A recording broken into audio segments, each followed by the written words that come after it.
Hello, hello, hello. Welcome to the stream. Happy Sunday. Hope you're having a nice weekend. We're back, rocker, with more Professor Layton. So I was kind of hoping that we could potentially finish the game today. But when I hit continue here, oops, I put my stylus away. Whoopsie. I don't know why I did that. When I hit continue, I see here that it says I've only done 57 puzzles. And I think there's like 100 in the main story or whatever. So it might be 2 more, including this one, to actually finish the game. We'll see.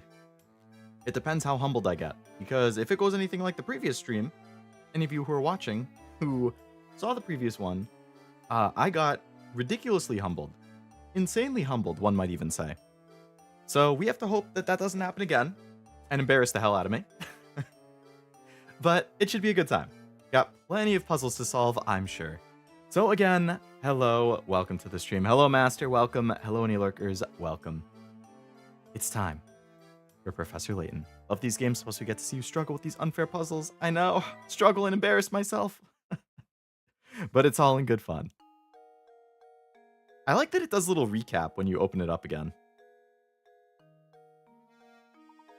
After witnessing Ramon's abduction before their very eyes, Luke and Professor Layton are shocked to see him return to Reinhold Manor on his own. Busy with the murder investigation, Inspector Kelmy warns Layton against meddling any further. But Layton is confident that the Golden Apple and the morning murder are linked to one another. Finally free to move about, Layton and Luke begin their search for the Golden Apple in earnest. And then we left off after going to the inn where we have to talk to the innkeeper right here. Who's probably going to give us a puzzle right away to start the day. Counting on you to catch that no-good fiend who skipped out on his bill. Oh, right. There was somebody here who skipped out on his bill. Okay, so we actually want to leave. Be a darling and find that bill-dodging thief. How are we ever going to make progress on our search for the Golden Apple? Things aren't looking good. No one knows anything about the item in question, and we have no leads. I'm beginning to wonder if this apple even exists. Luke, I wouldn't say we're without any leads. Think, my boy, there's a place in St. Mystere that every villager has warned us to stay away from. The tower, Luke? Come on. Yeah! No matter who we ask, no one seems to know a thing about the place. But suppose for a moment that that tower has something to do with the Golden Apple. Then it follows that the people of St. Mystere, scared to draw near the tower, wouldn't know anything. Of course, we need to investigate the tower! The tower marks the far northern border of St. Mystere. Let's search the road north of the market for a route to that tower. Chapter 6. The Elusive Tower. Hello, Tim. Welcome to the stream. Dracula's Castle. Nivy would feel right at home, huh? Speaking of Nivy, I saw that she scheduled The Walking Dead Telltale game as her stream for tonight. I've only played the first 2 seasons, but that first season is something else. That's her first time playing, that's going to be a good stream. Alright, so we want to go north, past the market. I guess we can talk to these people, though. Because they might have puzzles for us.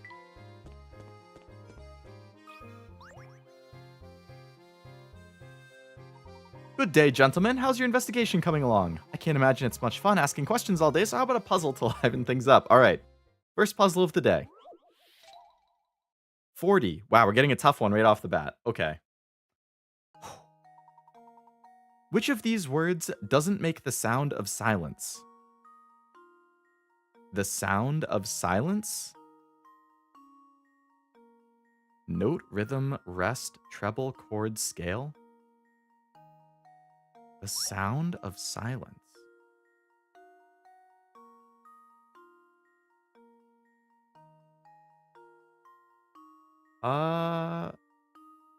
If we think about sound literally,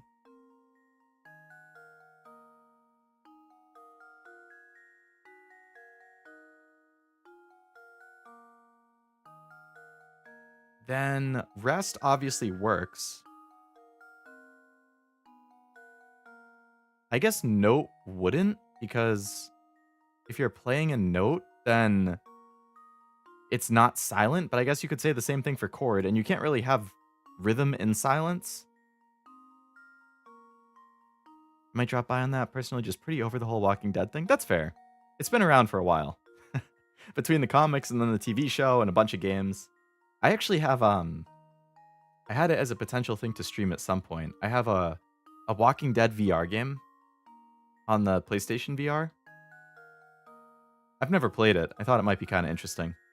Kill some zombies in VR, you know? But I'm not sure, because VR is tougher to stream, because, like, I can't sit in front of my mic like this. I have to stand further away, and then it drastically reduces the audio quality, in my opinion. I mean, I guess I could just sit in front of the mic with the headset on, but I don't know. I could fry an egg on my head with how hard this game would work my brain. I feel it. I feel it. I'm like going into overdrive just looking at these sometimes. I'm going to go with note, but I don't necessarily know if that's right.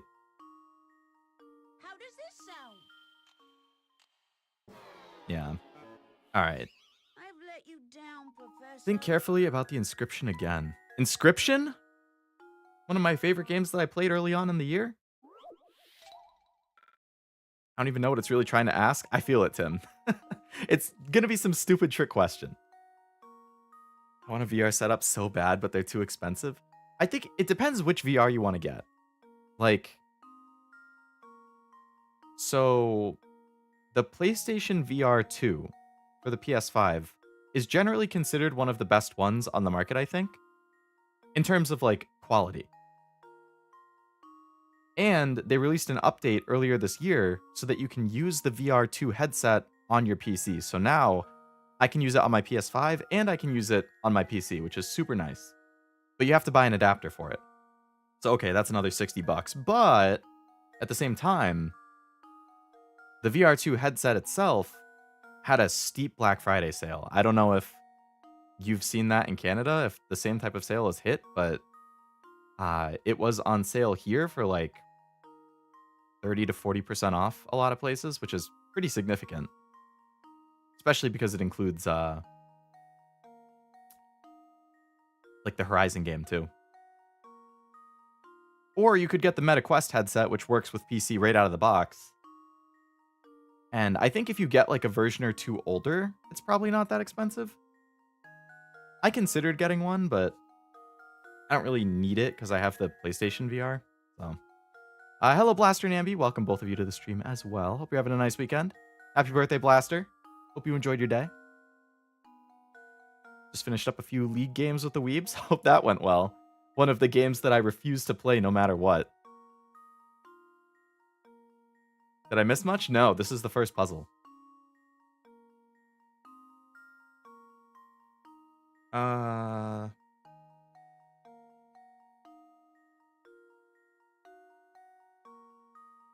sound of silence.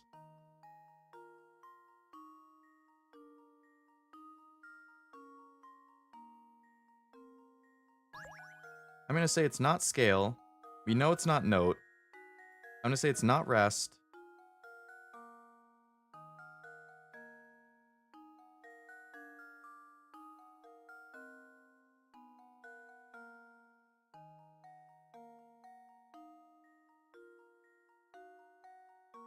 Rhythm? I honestly have no idea what this is even trying to ask, man.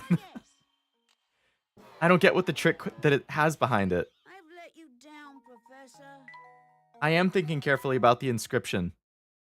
Yeah, I can't either, Cashew. I'm going to lose some points, but so what? I'm just going to circle every single one until I get it right, and then it tells me why. Okay, I'm 0 for 3. This is going really well. I was sure I had it. Now at my mom's place with my sister, bro, and mom are on trips. Have the house to yourself. Nice. Enjoy the quietness. I mean, I enjoy quietness. As an introvert and a homebody. The hints do cost a resource, unfortunately. At the top there, it says my coins. I can only use... I have to spend a coin to unlock a hint. And the coins are a limited resource. So if I use them here, then I can't use them later on. Alright, so I've tried note, rhythm, and treble, I think, and it wasn't any of those. So let's try chord. Not worth it when there's so few options for this one to just brute force. I agree. But what are the odds of my... I've let you down. There's 6 options, and I'm 0 for 4. Man, I should play Liar's Bar with this kind of luck.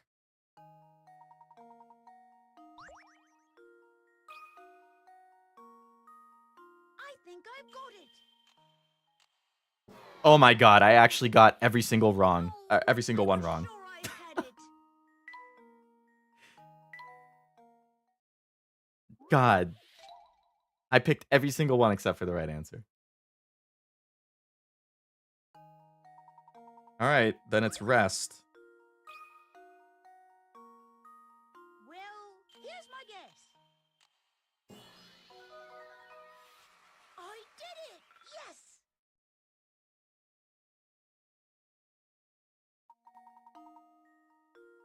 All of the other options have... Oh, silent letters? What? What is the silent letter in note? Or in treble?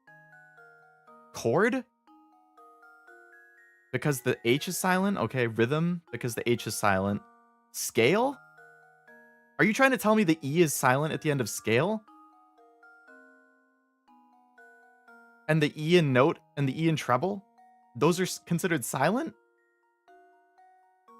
I don't like that question. That was too easy? Fuck you, Percy. I do piano, but I don't understand. Yeah, it wasn't even music related. It was a wordplay question. It's crazy because that was your first guess, but you were like, no way, it's that easy.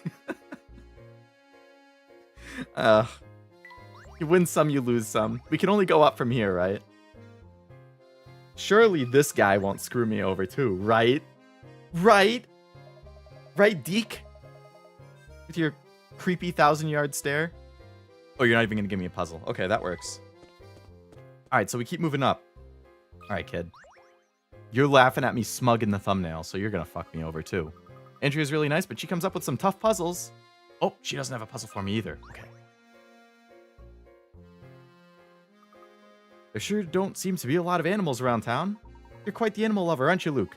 You don't have time to sit here and play around? Wow, nobody wants to give me puzzles today. Alright, so the market was to the left, I think. So we want to go up.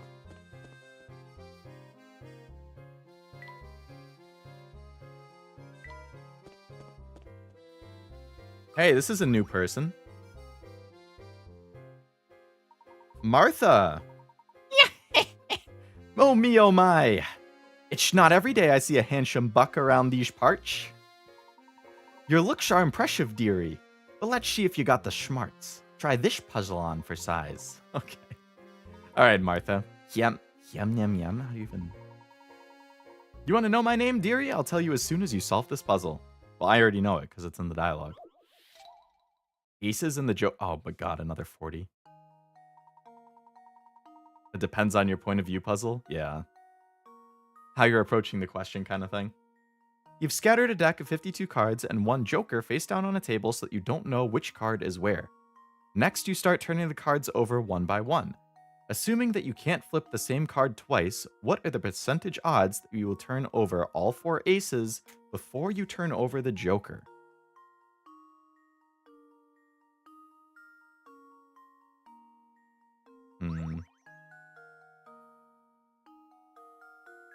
A math question. So if I go here, okay.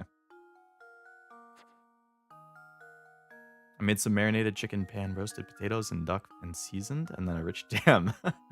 That sounds pretty good. I had bagel bites for lunch.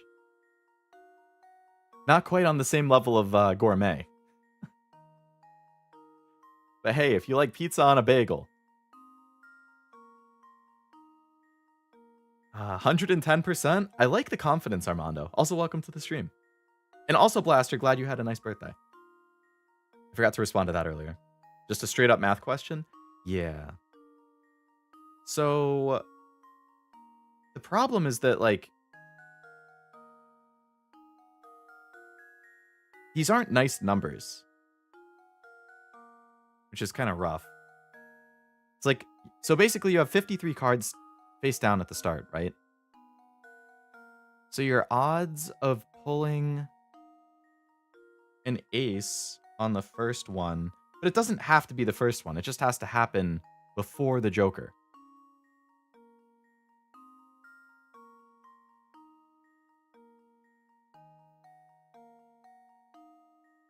So you have, on your first flip, you have a 52 out of 53 chance of not getting the joker. But you only have a 4 out of 53 chance of getting an ace. And you have to get all 4 aces before the... I feel like I'm thinking about it too hard.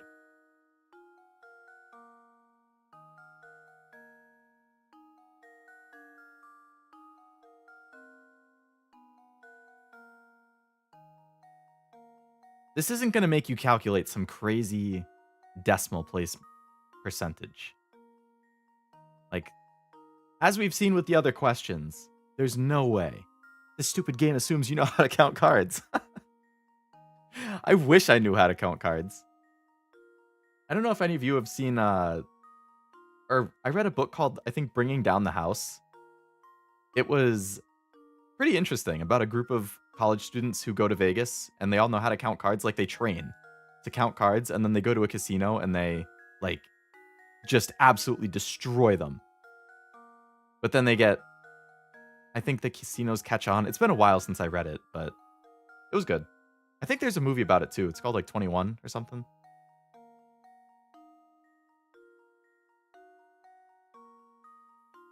They had a whole system where like somebody would be at the table counting cards.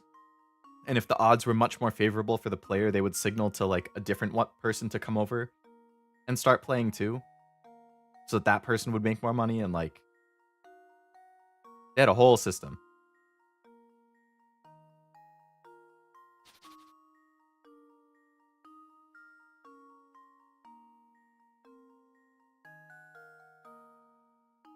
I really don't know what this is. Because your odds go down with every single question. Or with every single flip.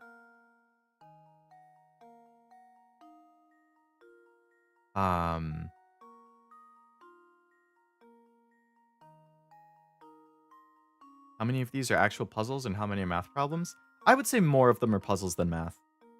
There haven't been a ton of math. Tried handmade bagels recently? I have never tried a handmade one. I'm too lazy. I respect people who cook. I wish I knew how to cook. More than like basic things, but it takes a lot of time. And it's easier to just do quick things. When I went to Italy on a family vacation a couple years ago, they actually had like a family class or like a group class where you made your own pasta from scratch. I didn't participate. Other people in my family did, but from what they said, it was pretty cool.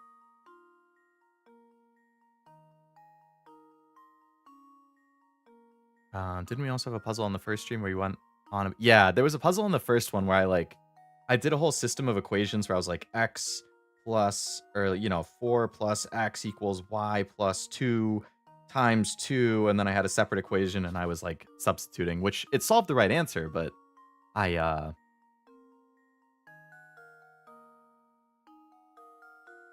probably could have done it just by guessing. It all depends on moderation, Blaster. I don't smoke, but I will drink socially.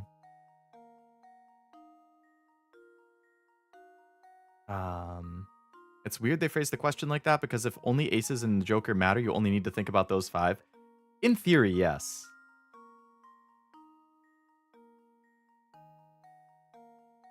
Alright, I'm just going to put in an answer that's definitely not going to be right. But I want to see what the hint is. Here's my answer. With like how to approach it. I suppose I thought... You don't need to bother with complex calculations to solve this one. Yeah, no shit.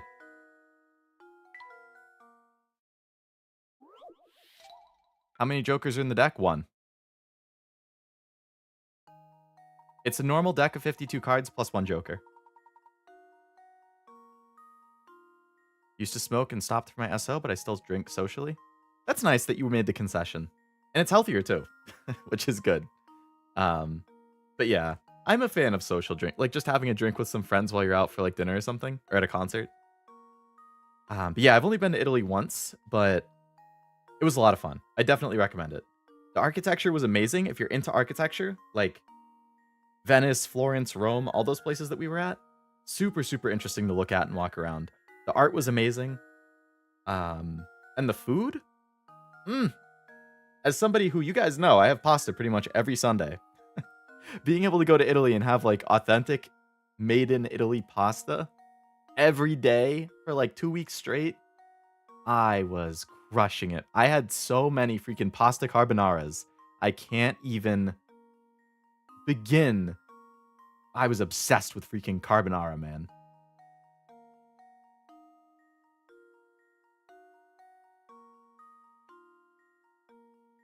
Small bakery. Yummy has fresh bagels, freshly made. Always hate not having something sweet to drink with my food. So you not like a water fan, Tim? I usually just have water with stuff. Well, if I'm snacking, I'll have like a soda or something, but with a meal, I pretty much only just have water. Europe's great for food. It's way healthier too. Not as much salt and butter and fats. Very true. Very true.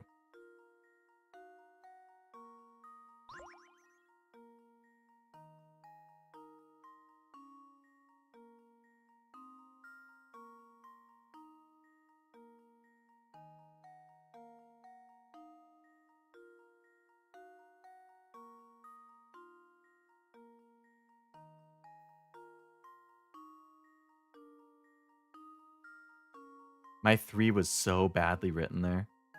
What is 4 out of 53 as a decimal? It's the opposite. What's this?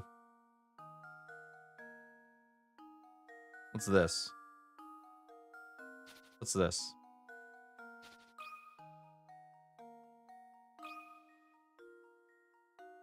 Luke, here's my answer. If he doesn't say I think I've got it, then you know it's wrong. I'm ashamed.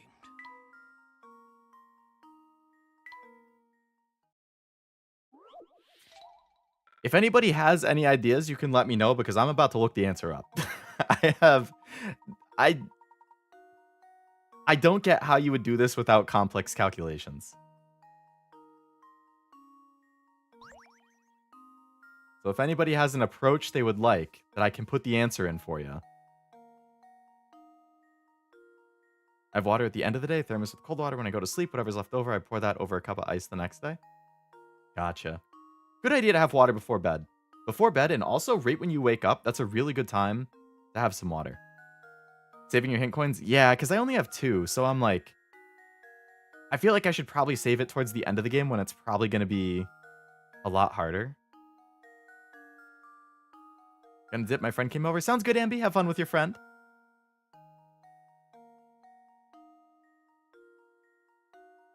Without complex calculations, I would guess either 0 or 100. I would be inclined to think so, but like, mathematically speaking, I don't think the odds could be 100. Because you could, in theory, flip over a Joker right from the start. But I also feel like it can't be 0. Like, I'm gonna say 50. This is like what one of my friends in college always said. Everything is a 50-50% chance. Because it either is or it isn't. So either you have a 50%, like, okay, 50%. Either you do flip over the 4 aces before the Joker, or you don't. And that's it. So 50%. That's what he would say. He did that all the time, and it would drive the rest of us crazy. Damn it. He's wrong. I'm going to rub this in his face later. How embarrassing. All right, I'm going to look it up. Google. Tell me. Because I give up.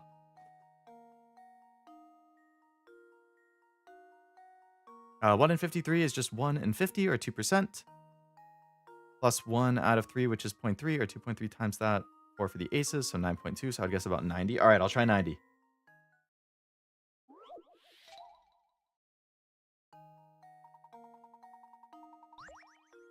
Come on, game. Tell me Master's correct. That should do it. Damn. Ah, I Layton. thought wrong. We are off to a very poor start in this stream. Layton, Curious, Village. This is puzzle 102. Okay, so I actually can read the hints before the answer. So I saw what the answer is, but here are the hints. Out of 53 cards, 4 aces. Each time you flip a card, the probability of turning over an ace increases, but you really don't need to work out any of that. Think about what you can do to eliminate other variables. If you distill this question down to its simplest form, it's just asking how likely it is that you'll flip over 4 aces in any order before you turn over the joker. The other 48 cards have nothing to do with the problem. Which means you have a 4 out of 5 chance. That doesn't even make sense. There are 5 cards that actually matter in this puzzle. Of those 5, the joker has to come last. What's the probability of flipping the joker and after the other 4 cards? So 20% is the answer.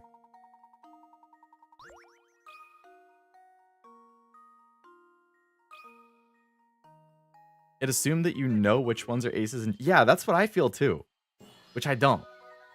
Because if this was complete probability, like, yeah, exactly what you just said, Master. That logic only applies if you know which of the 5 of the 53 cards are the aces and the joker. But since they specified the whole deck, it doesn't help.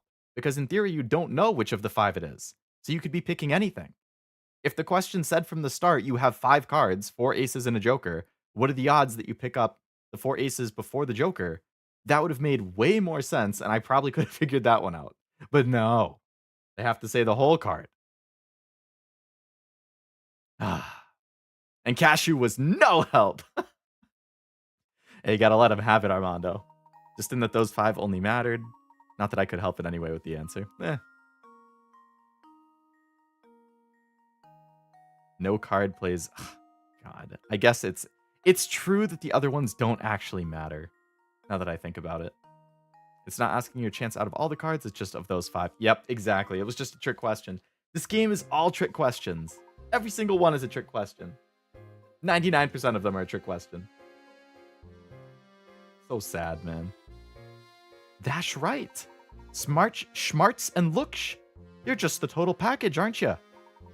I'm Martha, and I just love cards. Especially puzzles that use cards. Oh, those are my favorites. Yum, yum, yum. Yum, yum, yum. I enjoy the company of a handsome gentleman. Armando, where are you? I think Martha needs you. Professor, don't we have somewhere to be right now? What's this down here?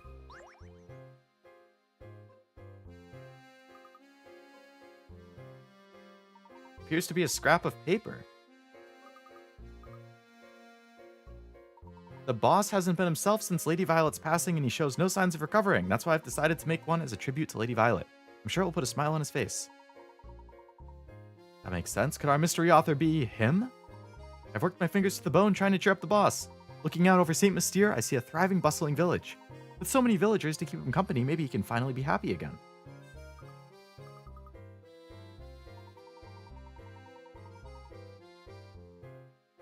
Martha needs Leo. I imagine you as an Adonis-type Bible statue.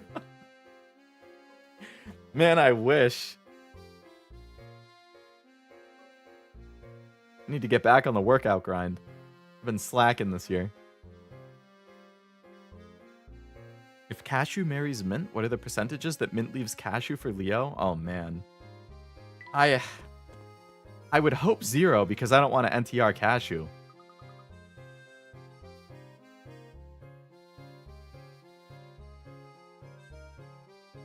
I guess it all depends. I can't compare to Cashew's love of Metal Gear Solid either. So he has that one up on me. They could have a Metal Gear Solid themed wedding. This does appear to be the only road, doesn't it? The tower sure looks awfully ominous. Seeing it up close, I can understand why the villagers are so scared of the place. Let's take a closer look at this wall. Might be more to it than meets the eye. Is the wall a puzzle? Oh no, it's a cutscene. NTR would imply Mint never left him. Until the moment that he leaves for me, or that she leaves for me. Who is this mysterious And person? who might you be? Well, I'd rather not say. Huh? Why not? What are you hiding? We seek access to the tower. Do you think you could help us, miss? The tower? Another kid with more math problems? Get out of here. Oh. Is this person going to go for the kid? Wait.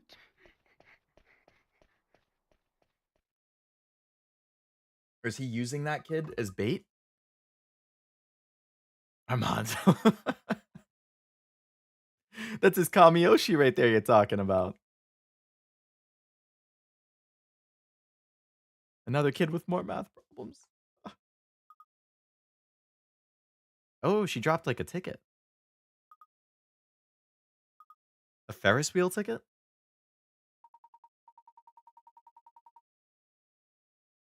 That girl may have dropped this to tell us where we should head next. Why would she want to help us? Your guess is as good as mine, Luke. Your intuition hasn't been wrong. Let's see what that is. I'm glad you think yourself more of a Layton than a Luke type. Luke is cool, but Layton is cooler. Oh, 100%. Gotta go for Layton. I do like this top hat accessory, I've gotta say. Makes me feel very distinguished, a distinguished gentleman. That's right, Layton, go straight to the park. You've been a thorn in my side for too long. I think it's about time for you to disappear. For good. Wow, who is this guy? That was the whole chapter? That was like 3 puzzles. Maybe I can finish it in this stream. What the heck? Because there was only 9 chapters total. If chapter 6 was that short, then I have 3 left, and can I do 3 chapters in 2.5 hours? See you, Martha.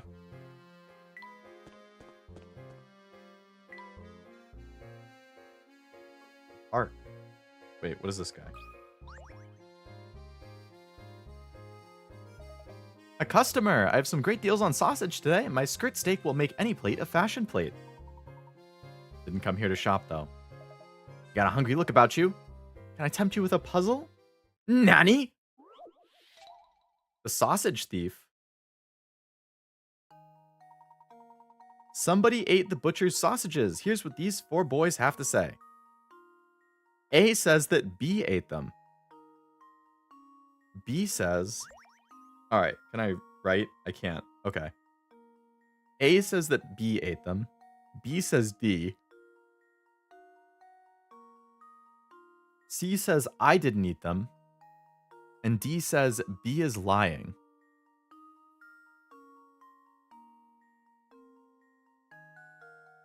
Speedrun moment. I'll respect my sorceress in Diablo 2. I like playing as sorceress type stuff. That's one of my favorite classes. But only one Tim, that's true. And only one Armando. Luke dresses like a newspaper boy. Layton dresses like a gentleman. Surprised Layton has told Luke to step up his fashion. Layton is dripped out. Wish top hats were still in fashion. It's been a... When were top hats last in fashion? Like, was it even in the 1900s? Or was it older than that? I'm not sure if that was, like, still a thing around the Great Depression era. Or if it was done before then. Tim is going with C. Let me think for a second. Only one of them is telling the truth, and all the others are lying. So if... I guess we can just go one by one and say, if this person is telling the truth, then what does it mean? So if A is telling the truth, that B ate them, then B would be lying when he says that D ate them. C would not be lying because he didn't eat them. Actually, it has to be related to C. Because if only one of them is telling the truth, C is saying that he didn't eat them every single time. So if C is telling the truth, then A is lying because B didn't eat them. B is lying because D didn't eat them. And D wouldn't be lying though, because B is lying. Okay, so if... Maybe it's D. So if D is telling the truth, then A is lying because we don't know that A is lying. If D is telling the truth, B is lying because D didn't eat them. We don't necessarily know if A and C are lying, though.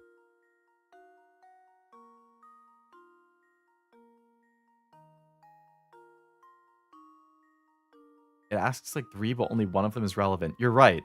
I'm focused on the truth thing, but what the actual question is who ate them? My brain?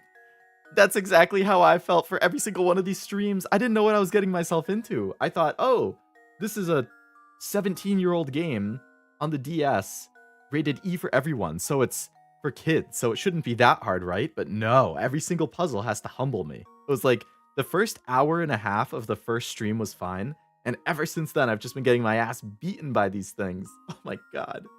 Also, hello, Nivi, welcome. I saw you're doing Walking Dead tonight. That's a good game.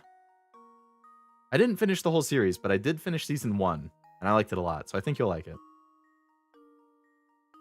I say D. Armando going with D. Okay. I'm going B. 500 Leo coins. Got a 1/4 chance. Let's go gambling. All right, so we have Master says B. Armando says D. Tim was still thinking about it. Cashew says C. Wow. We have a complete variety of things here.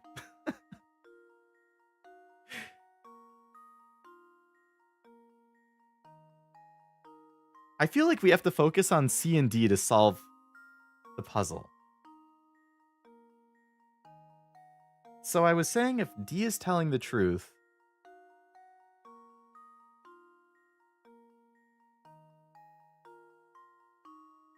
that doesn't work because then D is also telling the truth. So if C is lying and he did eat them,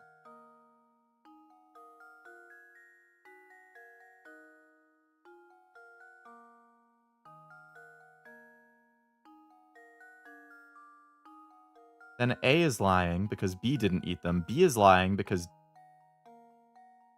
So A, B, and C can all be lying, and then D is telling the truth because B is lying. So that works out in that only one of them is telling the truth. And it would mean that C is the one who ate them because he's one of the liars.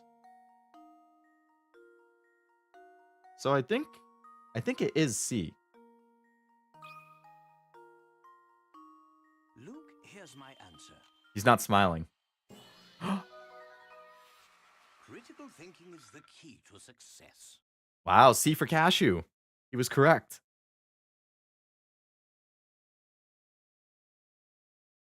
B is lying because D...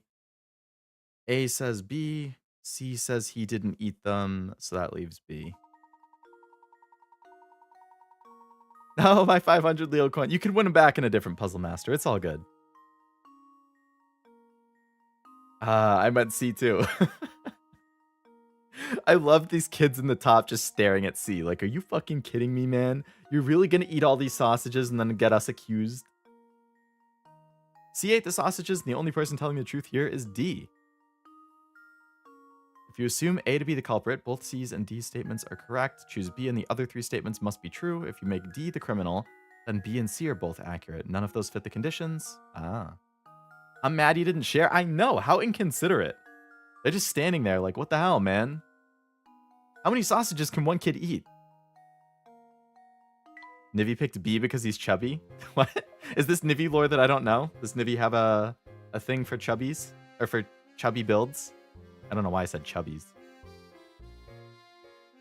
I probably mixed together chubby guys and made chubbies. I trusted A. Well, I have trouble with names and should refer to them as Master and me as Blaster. Oh, that's what I always do, at least.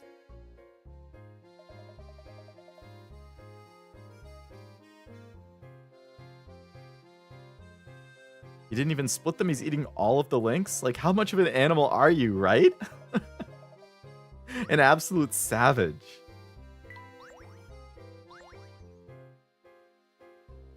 Okay, how about this person? Agnes, if it isn't you two again. If you want your fortunes told, solve this puzzle for me? Okay, come on. That puzzle wasn't too bad. This one is 10 less points, which means it should be easier. Oh my god. It's literally the exact same type of puzzle again. Okay, everybody has a chance at redemption. Alright. I'm going to put a poll up. You guys can vote in the poll for who you think is the culprit. You can read the thing on the screen and vote for your answer while I'm trying to figure it out too.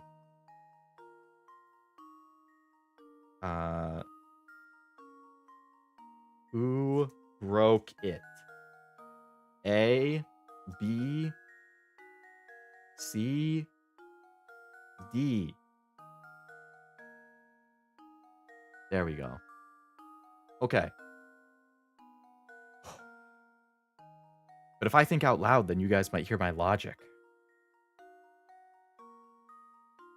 I haven't gotten any question right yet. I feel so dumb. It's all right, Armando. I've only gotten one right. You're not that far behind. 4 kids were playing, and one of them threw a ball through your window. Here's what they had to say.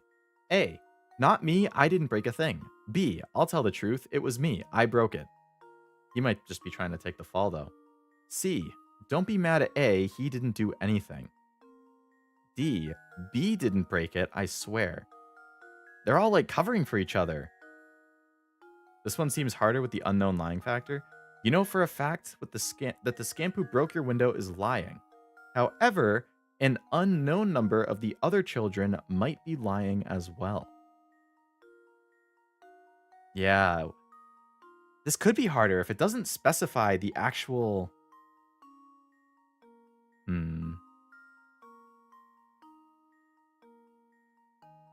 There's anywhere from... Theoretically, all 4 of them could be lying, right? So let's see. If A broke it, right? Then he would be lying because he says he didn't break it. B would be lying because he didn't break it. A did. C would be lying because A did break it and C is backing up A. So A and C are always linked together. D would not be lying because they didn't actually break it. I think B is the only one that it can't be because the one who broke the window is a liar 100%. Yes, definitely the one who broke it is a liar. B because I feel it. Okay, valid answer. I've definitely done that on tests in school. Armando going with A. Because Cashew can't be right 2 times in a row. So if B is lying... and he didn't actually break it, then we don't know about A. D would be telling the truth.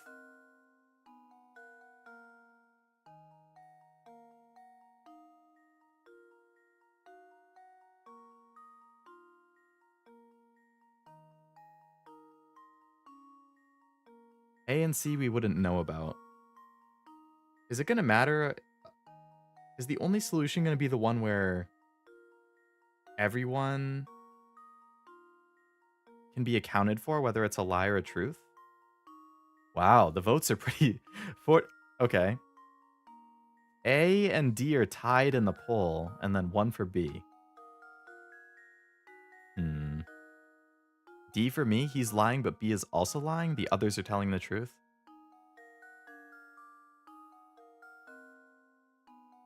I have to bet double? 1,000? Oh, man.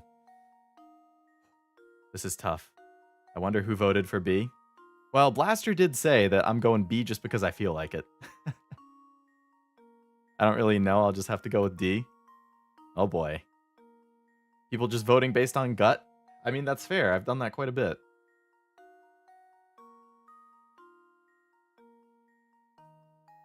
All right. Is there a way that any of these people can't be lying?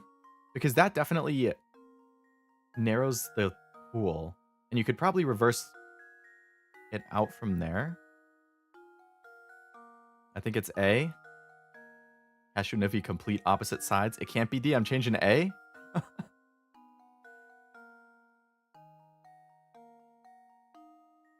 So if B is telling the truth, then D is lying. Okay, wait. It definitely can't be B.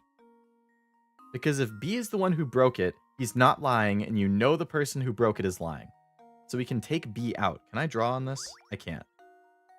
Okay, so it's definitely not B.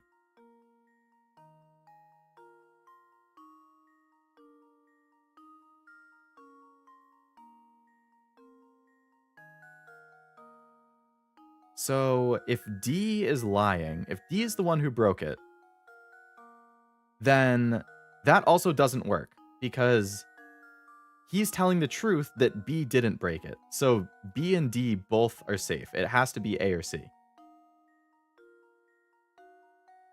If A broke it, he's lying.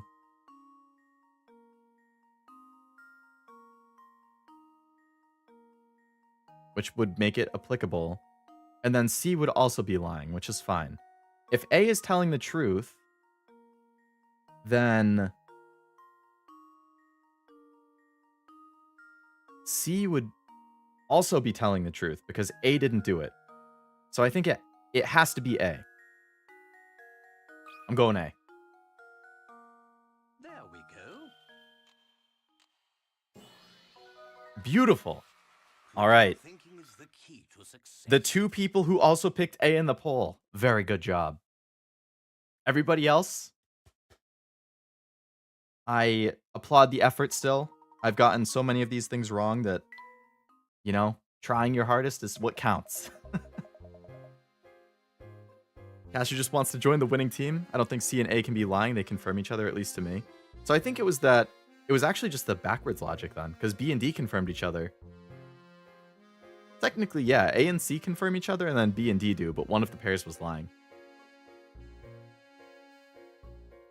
Same for D. Since D is lying, that would mean B broke the window, which means D is telling the truth. Indeed.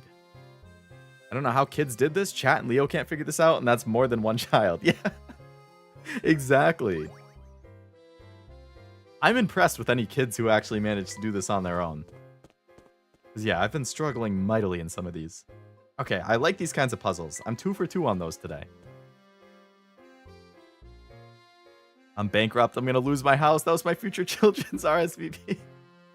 You can still win them back, Master. Surely you'll hit big on the next one, right? Alright, so you don't have any new puzzles for me.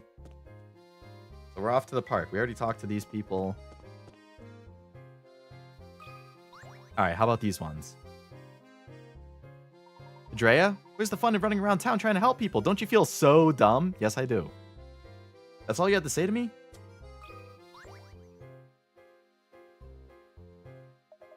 Rage sure works up a mean appetite. I'm starving. And that's why you should never live on rage. All gamblers hit right before they hit the jackpot. I won't let that be me. Exactly. If you gamble enough, eventually you'll hit the jackpot, right? Kids, don't do as I say.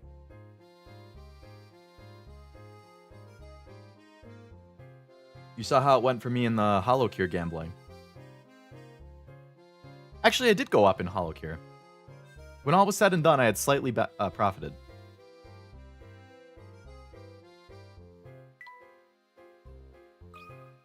Alright, is the park unlocked now? This park has been closed every time we came by. Why do you suppose that is? I haven't the foggiest idea. Perhaps we should ask someone at Town Hall. Oh, now I have to walk all the way back to Town Hall, huh? Chapter 7, The Abandoned Park. Okay. Sure, I'll save.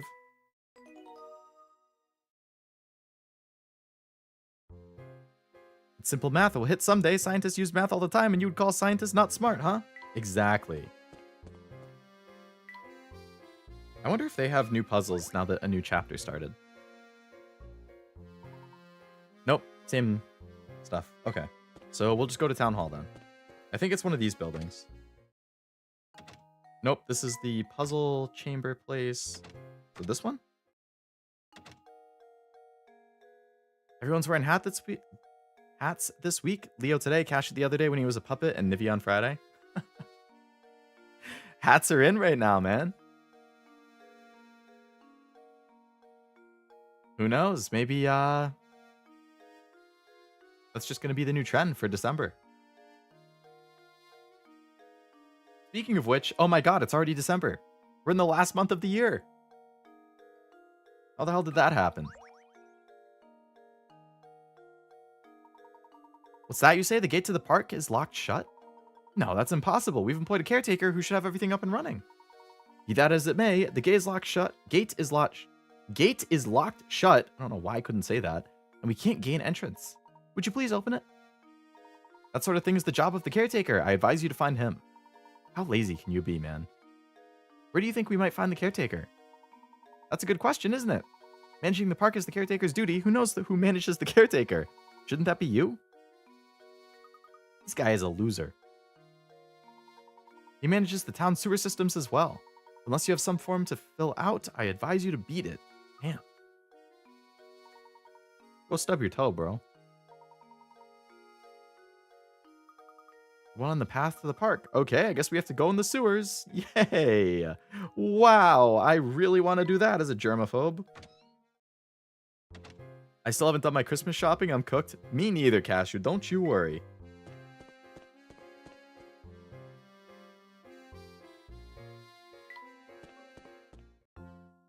We still have about 3 weeks.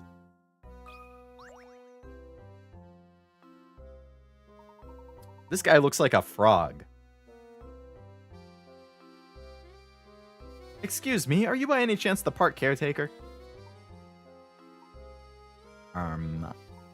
No. I'm an explorer of El Mundo. Isn't that the world in Spanish? Right now I'm trying to familiarize myself with the local culture. Please pardon my mistake then. Have a pleasant day. Wait for one momento. What languages are you mixing together? That is not Spanish. S'il vous plaît? What is that, French? I don't freaking know. I'm gonna be saying I still have a week soon for shopping. Hello, Daniel. Welcome to the stream. Hope you're having a nice weekend. I just saw a man in work clothes pass here. Could he be the caretaker? Could be. Probably to the right. Hero. See, that's Spanish again. Maybe it was to the left. French for if you please. Okay. I trust the Canadian. Are you feeling all right? You seem a bit directionally challenged for being an explorer. I just arrived here after 2 years of world travel. What the... Je ne sais pas the local geography here, that's all. In that case, please forgive me for making another assumption. Wait, which way to the villaggio? I don't even feel like... What is that, like Italian? That's definitely not... I don't think that's Spanish or French. Donde está the train station? Okay, that's Spanish. This guy is, interesting. Alright. Who's this guy?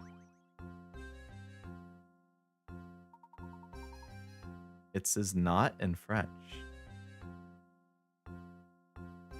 Hi there. What can I do for you? Do you fellows for? You're the park caretaker, are you not? Would you mind opening the gate to the park? How could I refuse two curious lads such as yourself? I'd like to open it, but I've got to finish this repair job before I do anything. Is there anything we can do to help?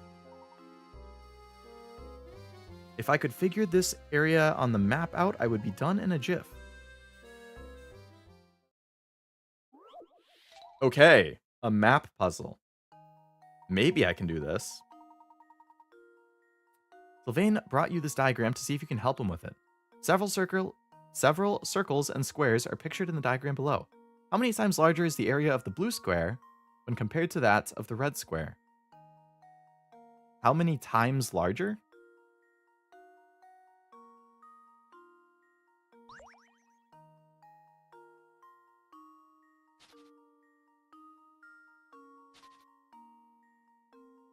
Does that look like roughly half? Actually, it definitely is half because that's a circle. Well, not necessarily.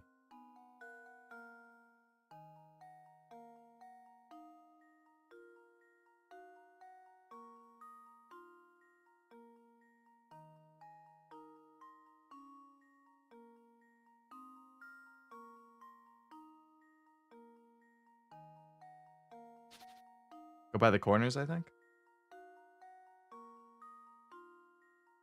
Solve a puzzle to make a repair? That makes sense. Yeah. Nath, good luck. Armando with 4. Master with 3. All right. Oh, I just realized that I need to end the poll because that poll doesn't even apply anymore. That was an old poll. Tim with 4. All right, so we have 2 4s and a 3.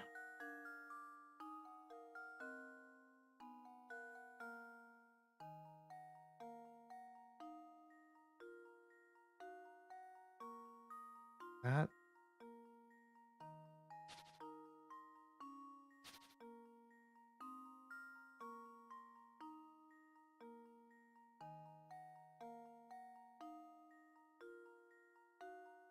I feel like for some reason, like, I'm on the cusp of just, like, instantly knowing it.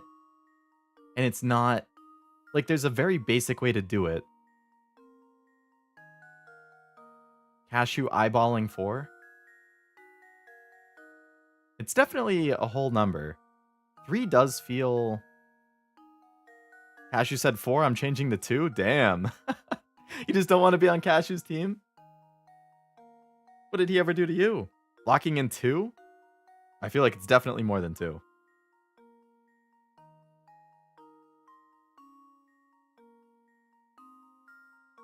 First square is size 1, the second is 2 times the size, the third square would be 3 times as big. It always says don't use complex math. This is true. It's definitely not a complex thing.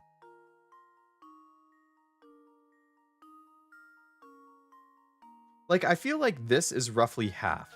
Like, in every direction, the red is roughly... Like, if you just, like, make little points. Like, I feel like those are basically the same distance, right? And, like, these are basically the same distance.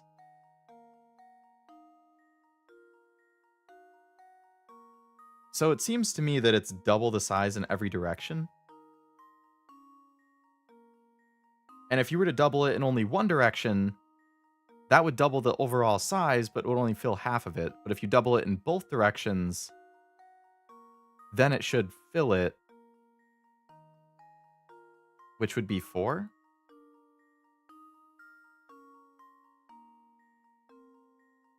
I'm going to stay 3, though. I am a cheater. I'm going to go with 3. 3 for no more changing. I already bet 2,000 on 3, and now I think it's 2. I'm going 4. Oh, man. Everybody's in just completely different mindsets. If you cut the whole thing into quarters, I think the red square takes up 1/4 of each section, so it would be 4 times, I believe. I mean, that also makes sense to me. You'd have to multiply it by 4 to fill in the rest of it. All right, let's go with 4. I'm feeling like that. 4 is also my favorite number, so... There we go. If I'm wrong, I'm going to go shave my head and beard. Critical thinking is Well, you're safe, Tim. You don't have to shave it. It was indeed 4. I think Cashew's idea of cutting it into quarters was the clearest way to show that it was 4. If you rotate the middle square 45 degrees as shown, the answer becomes more apparent. Why does that make it more apparent? The middle square is half the area of the large blue square, and the little red square is half the area of the middle square. Yeah, so it basically was just halves. He smiled. I was still going to. That's just on the plan then, Tim. The other shapes really mess with your perception? Yeah. For sure. All right, we can open up the park.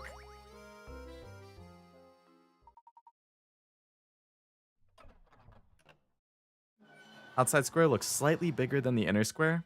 But they should be the same. Yeah, adding in the circles and stuff definitely messes with it. We're in! Thank you, caretaker. Hardly need thanking, it's my job.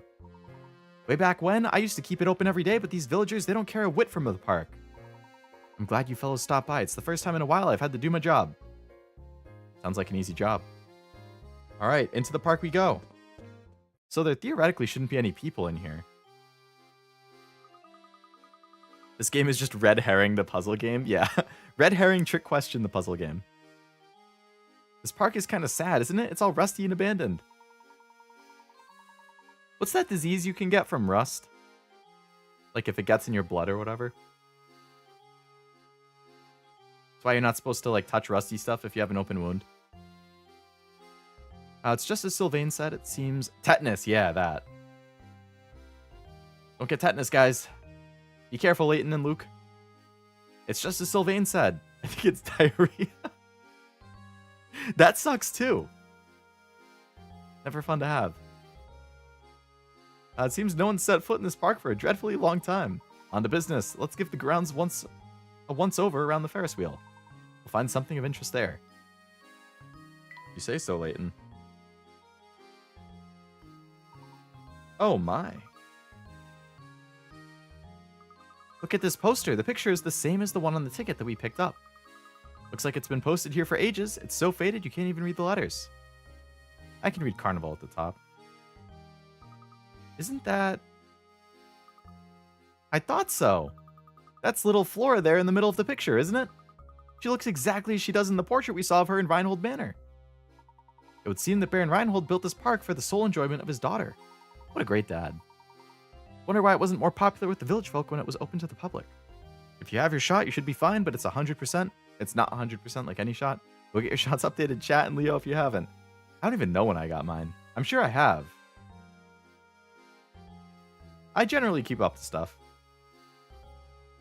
I need to get my COVID one. Maybe in the next week or so. Because I had to wait. Because after you get COVID, they tell you should wait like 3 months or something. And I had mine... I had COVID at the end of August. So yeah, it's been about 3 months now. Maybe she's like a vampire and used the park to prey on people? Is that the strategy? Can Nivi confirm? Use abandoned amusement parks to prey on explorers? You lads again. How do you like the park? Isn't it lovely? The sun's shining bright today and I'm in fine spirits. Why not celebrate with a puzzle? I just solved the puzzle for you, man. In a hole. All right. Let's call up James from Silent Hill. He can solve this for us. The tennis ball has rolled its way down into a hole. This particular hole is extremely deep and has a sharp bend in the middle, making the ball impossible to retrieve by hand. To make matters worse, the ground around the hole is made of hard clay, so digging the ball out isn't an option. However, you have something incredibly commonplace on hand that you can use to get the ball out.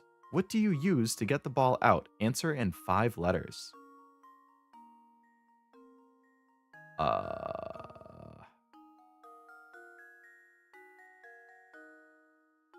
Shoe, pants, racket, hand, arm, leg, sleeve. None of those things even work. Water?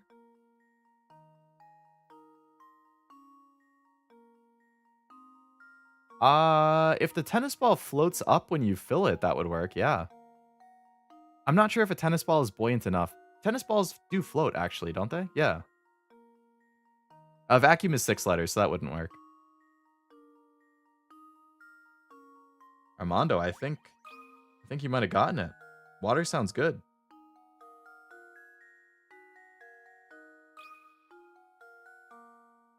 There we go. Wow. Every puzzle has an Great job, Armand. There you go.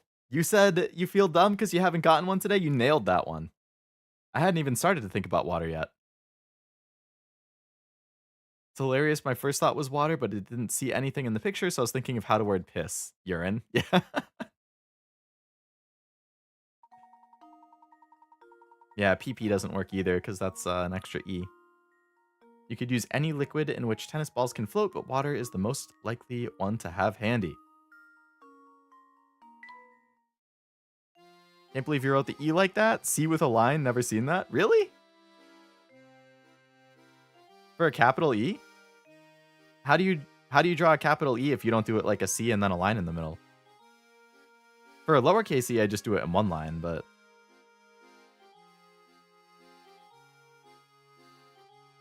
was going to change my answer again because Cashew also said water. No, you got to trust your gut, Armando. You had it. You nailed it.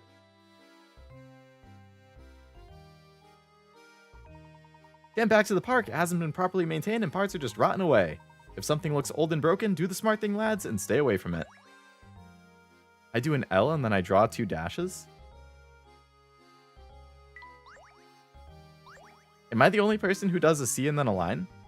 Top line backwards, down, middle line, retrace backwards, down, bottom line? Okay. That's 3 different ways then between us 3.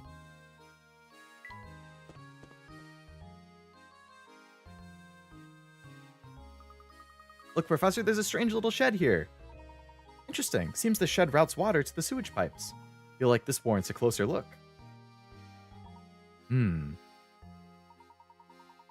Doesn't appear that the door will open. Let's move on and explore the rest of the park. I'm sure we'll have to come back here at some point. It's too suspicious not to. I write all my letters backwards, so I can't speak on this? Backwards? Are you the type of person who, like, if you're doing an N, like a capital N, instead of starting at the bottom left, you start at the top right? Or for like a Z, you start at the bottom right instead of the top left? This must be the Ferris wheel that we were looking for. Why don't you look around and see if anything seems odd about it?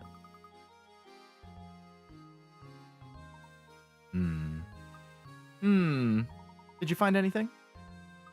Not a thing. Maybe there's no hidden secret after all. I doubt it.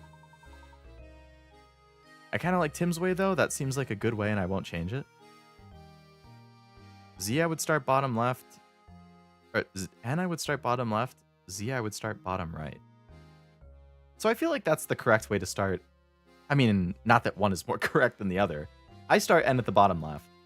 But Z, I start at the top left instead of the bottom right. Z always starts from the bottom?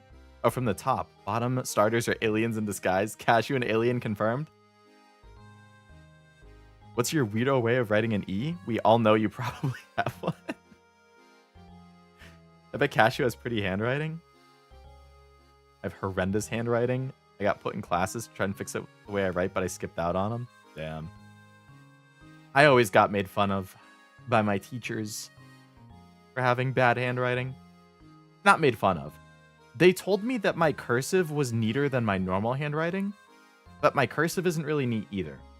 So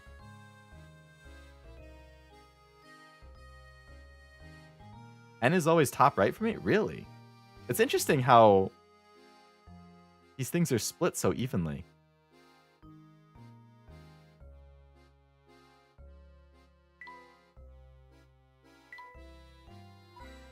Hey, there was a hint coin. Nice.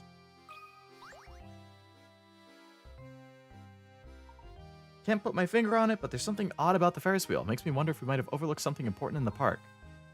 Have you heard this wonderful puzzle about a Ferris wheel? Layton! I'm trying to investigate. You're distracting me. The Ferris wheel... 50 points? This is going to be a really hard one. Oh, there are 10 two-seater cars attached to the Ferris wheel. The Ferris wheel turns so that one car rotates through the exit platform every minute. The wheel began operating at 10 in the morning and shut down 30 minutes later. What's the maximum number of people that could have taken a ride on the wheel in that time period?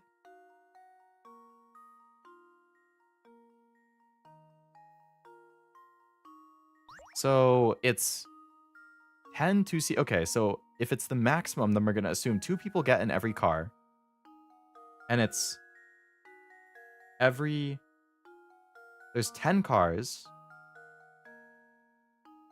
Isn't this just 60? Isn't it just 2 times 30? Because every minute, 2 people get in. So after 10 minutes, you've had 20 people, and every car is filled in. But then when it comes back around, those 2 people get off and 2 new people get on. So it's just, isn't it just 60? Given that this is worth 50 points, it's not going to be 60. There's going to be a trick to it, and then I'm going to be mad.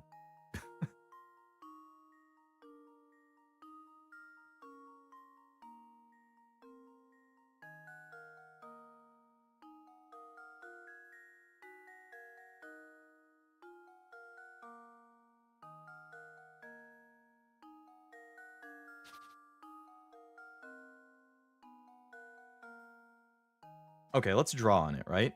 So at 10 minutes... Oh, closes in 30 means that everybody gets off. That's true. Because if it shuts down, you can't have people staying on it.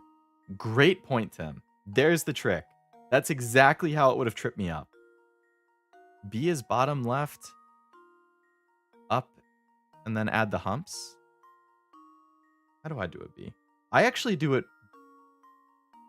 That's weird. Now that I think about it, I do a B by starting at the top left and I go down. But then I go back up and do this. Like, instead of doing that or this, I go down, back up, and then...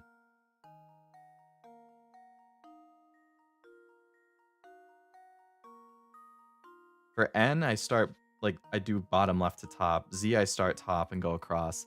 I saw a TikTok of a guy, and he was like, this is how I do my Zs. What is that? I've never seen somebody do a Z like that. Z is this. Hello, Ethan. Welcome to the stream. Hope you're doing well.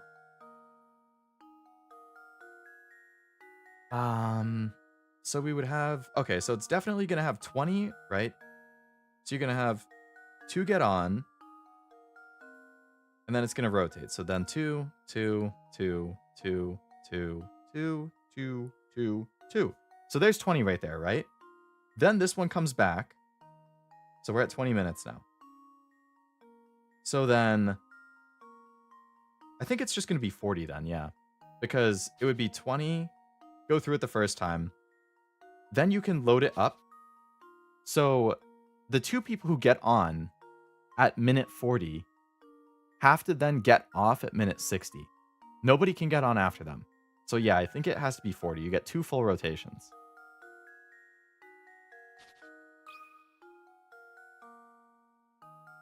You lifted the pen. Most letters are written in 1 stroke. That TikTok guy is crazy. I agree. Everything has to be in 1. Even like, I'm going to go back for a second. Even when I write like normal words, like when I write Leo, like a lot of my handwriting, I don't actually lift. Or like, you can't really see it on this. But a lot of times I'll have like, if I write with a pen, let's say, you'll see little strands kind of connecting the letters. And it's, I think I don't always lift my pen in between letters. So you'll see like there I would. But when I do an O, like I might kind of like, I don't know, it's like a cursive type thing, but even when I write normal letters. Okay, so let's put in 40. Pseudo-cursive, if you will. I don't do it, but that's common. Yeah, like that. Really? It's not 40? I've let you down, Professor.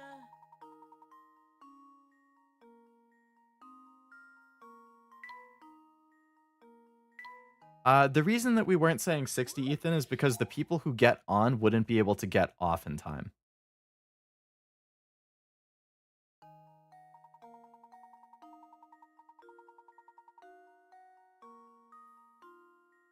Because if it shuts down after 30 minutes, like, you would still have people stranded, like, in these cars who wouldn't get off.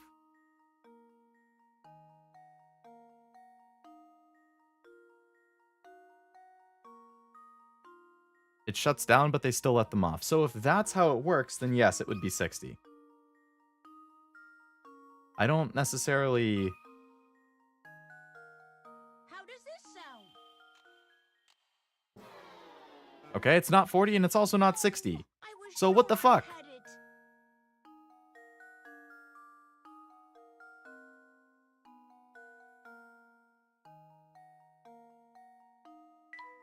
Okay, that's not right. It's definitely not 90. It has to be below 60. Because it... There's 10 cars. You get 1 car a minute for 30 minutes. So at maximum, you would have 30 cars with 2 people each, which is 60. Guess every number between 40 and 60. All right, I want to track this one, right? So there's going to be 2 people who get in this car, right? At minute 0. Oh, wait a second. Right? So then at minute 1, you're going to get this.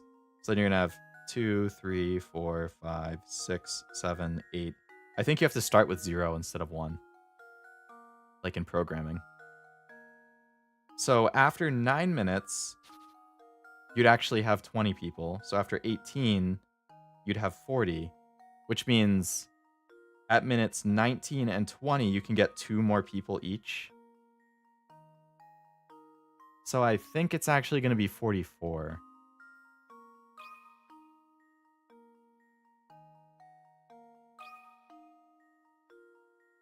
Well, here's my guess.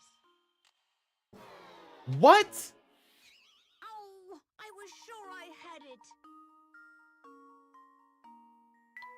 Fuck this puzzle, man. Why wouldn't they let them off? I know, like... Just because they don't want to have to run it extra? Did it say by any chance when the park opens? Is 10 in the morning before it opens? It begins operation at 10 in the morning and shut down 30 minutes later. So it doesn't actually say when exactly, just that it starts and ends at 10 and 10:30.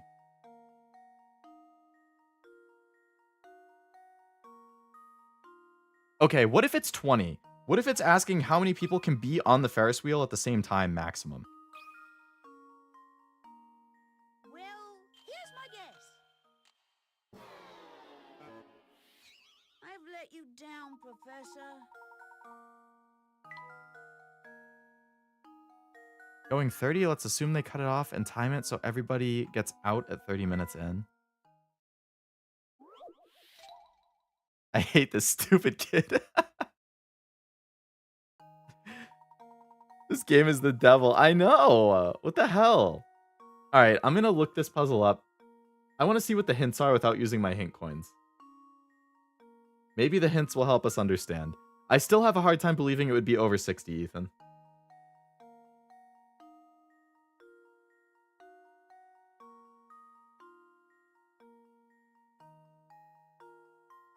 Layton Curious Village, 87.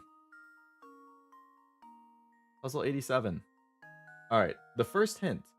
You may think all you have to do is add a few things up, but there's a trick to this problem that's easy to overlook. Think about the way that Ferris wheels have to work. If 2 people catch the first ride, how much time will pass before they get off the ride? Yeah, that's what I said. It would be 9 minutes later. Or 10 minutes later, I guess. If the wheel has to stop promptly at 10:30, then the operator won't allow anyone on who can't get off by 10:30. Okay. Which is, I think, what Tim had been saying. It means that when 2 passengers step out of their gondola at 10:30, all other gondolas on the Ferris wheel should be empty as well. Right. The first pair of people to board the Ferris wheel at 10 o'clock will get off the ride 10 minutes later. Since the ride itself takes 10 minutes, no one will get off until 10:10. Then, from 10:10 until shutdown, people will get on and off the ride at a rate of 2 per minute. Calculate the number of people coming off the ride and you have your answer.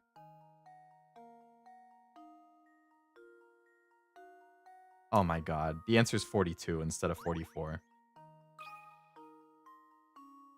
So I was kind of on the right track, but instead of starting with 0, you start with 1. Here's my guess. Which is right. I did it. I was just off by 2. I lost my 40 ounces of airs. Yeah. RIP. Does the last pair get on, I see? Yeah. Yep, for the first 9 minutes, the cars arrive at the unloading zone or unoccupied. For the last 9 minutes, no one will be allowed.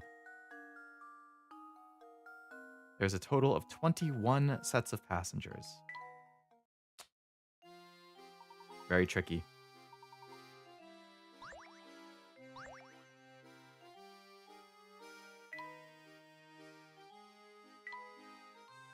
All right, is there anything else in the area that we've missed out on then? Oh, a hint coin. Oh, another hint coin. I'm just rapidly tapping all over the place to see if there's anything I missed.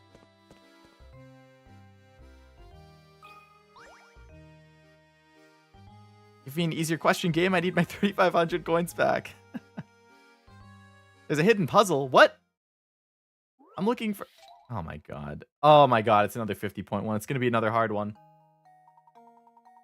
9 squares are carved into a piece of wood. Arrange 9 unique numbers between 1 and 51 so that any 3 numbers have the same sum added vertically, horizontally, or diagonally.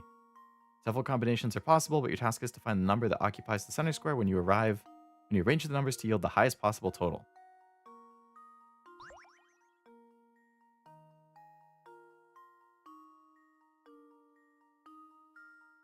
Nine unique numbers. That any 3 numbers have the same sum when added vertically, horizontally, or diagonally. I assume only along the lines. So like this doesn't matter because there's not a line connecting them. It's just like this line, this line, this line, and this line.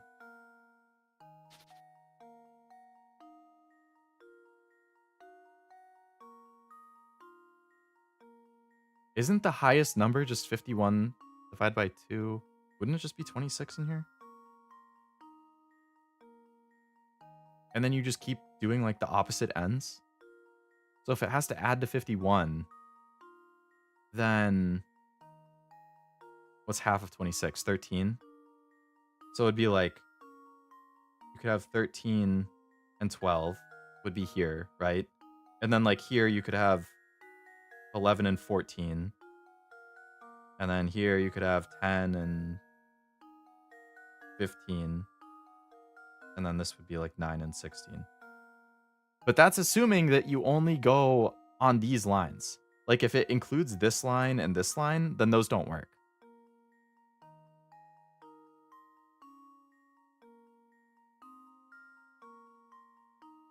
I'm going to put 26 in, assuming that that's how this is working. But if it also includes the other ones, then that's not going to be right. Called the magic square, like a smaller Sudoku, but I forget how to solve them. That was wrong? Okay, so it must include the other lines then. Are you sure you found the number that gives you the largest total when added vertically, horizontally, and diagonally? Is it asking me something else? Is it not actually asking me what the number in the middle is?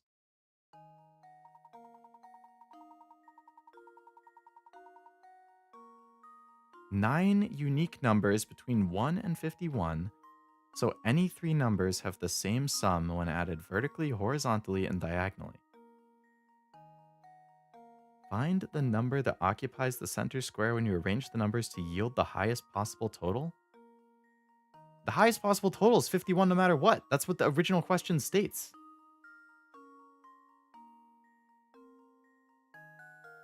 I don't get what this is asking me. It's not asking me for the middle number, but what number does this want from me? What? I have to look this up for the hints so I can see. I don't fully understand what it's asking me. I think every horizontal, vertical, and diagonal has to be... Yeah, that's what I originally thought too. But having the lines coming through it made me confused. There are 51 numbers you can choose from, but since you're trying to get the biggest possible, you might want to try the bigger numbers first. Yeah.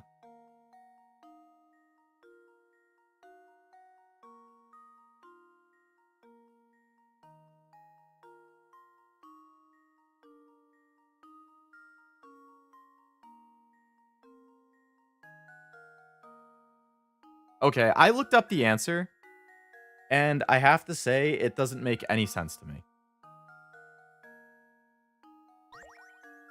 The answer is 51. So,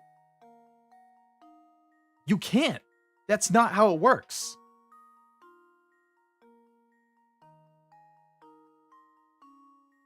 Unless, what it says here is that... No, it's... You're supposed to put in the number that occupies the center square, which apparently is 51. If every direction has to add to 51 and you can't repeat numbers, then you'd have to have 0 in everything. But that doesn't work because you can't.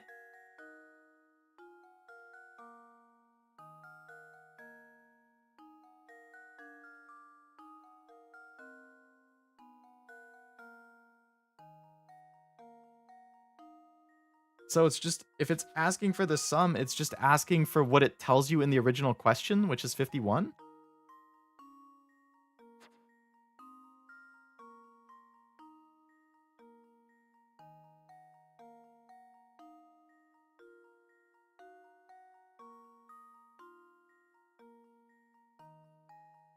I don't think anybody can explain this question to me or the logic behind it in a way that's going to make me understand it.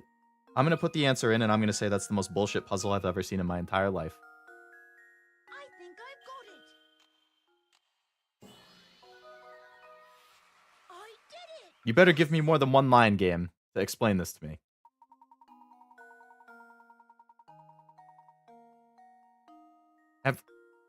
That's not what the question asked!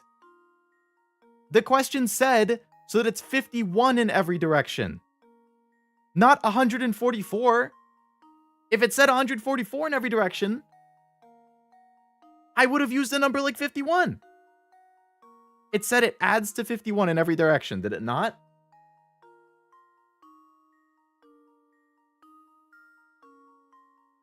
Nope, I misread the question. They intentionally worded it in a weird way. I'm looking at the question again. And the original question is 9 squares are there. Arrange 9 numbers between 1 and 51 so that any 3 numbers have the same sum in any direction. I guess it never explicitly stated that it has to add to 51. It just said the numbers between 1 and 51, and I assumed it had to add to 51. I don't know. I'd have to... I don't like that. I'm definitely aggravated about that because I think I had a great answer the first time. This is why D&D is so much fun. You could just have a barbarian on your team, intimidate the math nerd, and bypass the puzzles. Yeah, roll for like the intimidate check or something. That would be funny.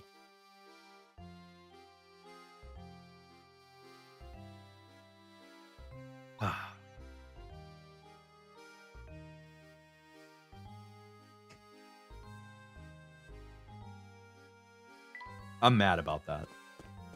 That's some bullshit.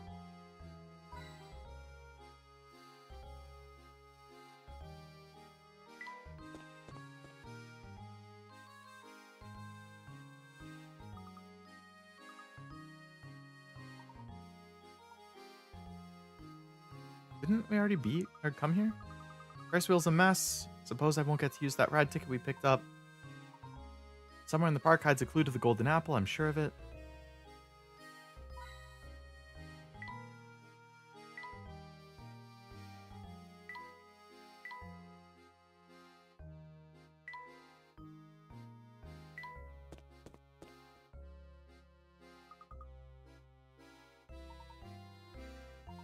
My intuition failed us this time? Let's head back to the heart of St. Mystere and search for our next lead. Oh, so I was supposed to find that there wasn't anything? Hmm?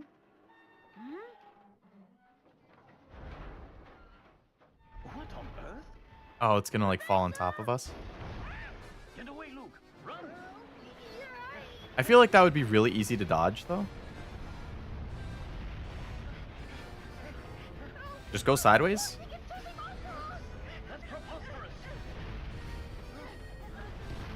Nope, never mind. It's remote controlled or something.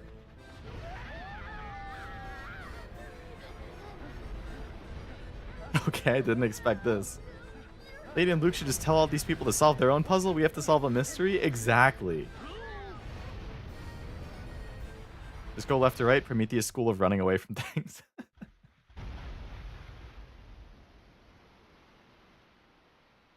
Well, unfortunately, the park caretaker is going to have a lot more work to do pretty soon. Blast.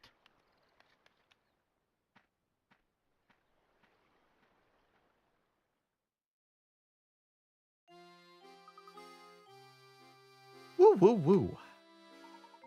Why would the Ferris wheel? Look what happened to the shed.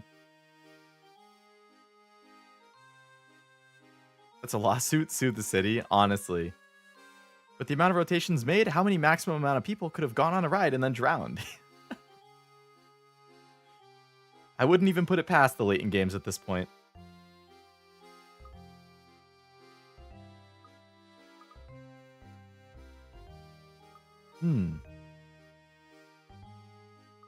I think I found something, Professor. What could that be? Now, what's an entrance to the sewers doing here? This could be an underground passage to the tower. We've got to take a look below. All right, let's go underground. I hope I don't trip. This place is pitch black. And it's cold, too. Watch your step, Luke. Look for anything suspicious or out of place. All right. Coin. Layton loves the sewers. Anything you want to tell us? Yeah, this dude's Killer Croc in disguise. There's some sort of stone tablet embedded in the wall. Clearly a kind of puzzle. I'd wager the solution will tell us the direction in which to proceed. Nani? Okay, it's only 30. This shouldn't be that bad, right? The path you are on forks to the left and right in front of the sign seen below.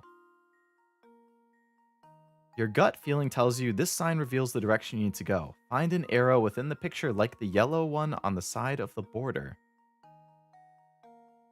When you find it, draw a line around it as neatly as possible. Keep in mind the area you're searching for may not be the same size as the one pictured below.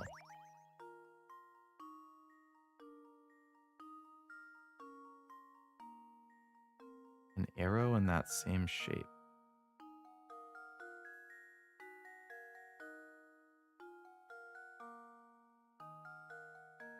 But not necessarily the same size.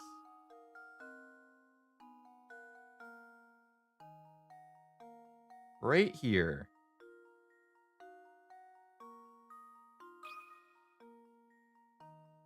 There we go. Yay! Wow. Is the key to success. What do you know? I actually... Okay. So now we just have to move to the left. We'll proceed down the left corridor. Who can have the teapot? I like visual puzzles. That's fine. Oh boy, another puzzle down here. Look, Professor, there's a strange device on the door. Seems to be a puzzle of some sort. I imagine the door won't open until we solve it. It's almost like we're being tested, isn't it? You got them hunter eyes for pattern recognition? I think the big thing there was looking for the fat part of the arrow, the straight part of it. Because there were so many lines crisscrossing that there weren't many areas that you could get the straight part without a crisscross. And then once you found that, the crisscross was pretty much right next to it. Oh no, it's a slide puzzle, please. Who liked slide puzzles? Was it Frost? Oh no. I am so bad at these. Okay, well, I can't move anything other than these two.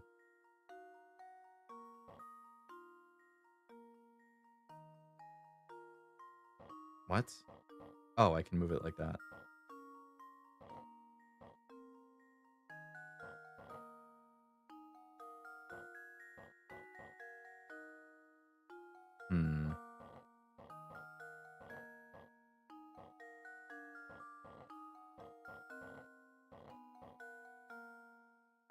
No.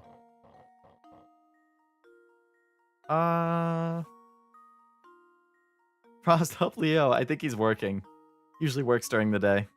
Who's setting these puzzles up all over the place? Some puzzle-obsessed guy, right? I like slide puzzles, the kind where you're sliding around a Pokemon gym. Yeah.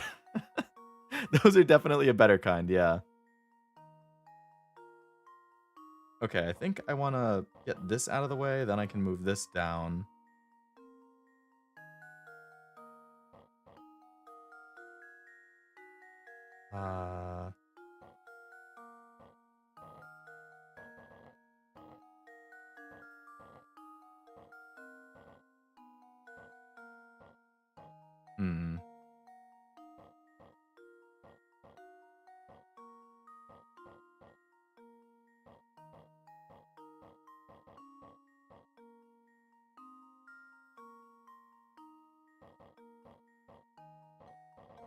As few as 14, no way game, right? How in the hell?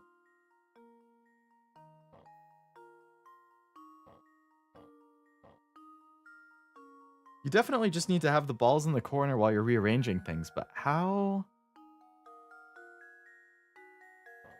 I feel like I just aimlessly move things around until I get it working.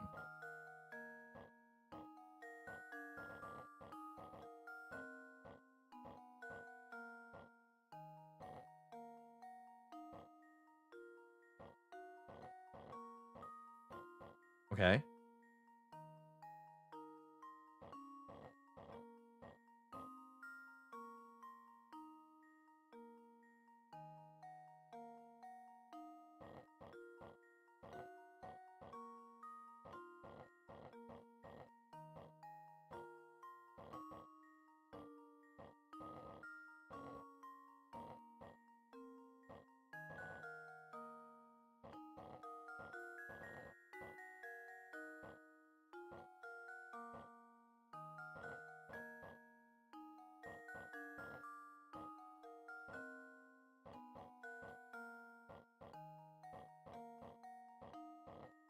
How the heck do I get into the bottom right corner?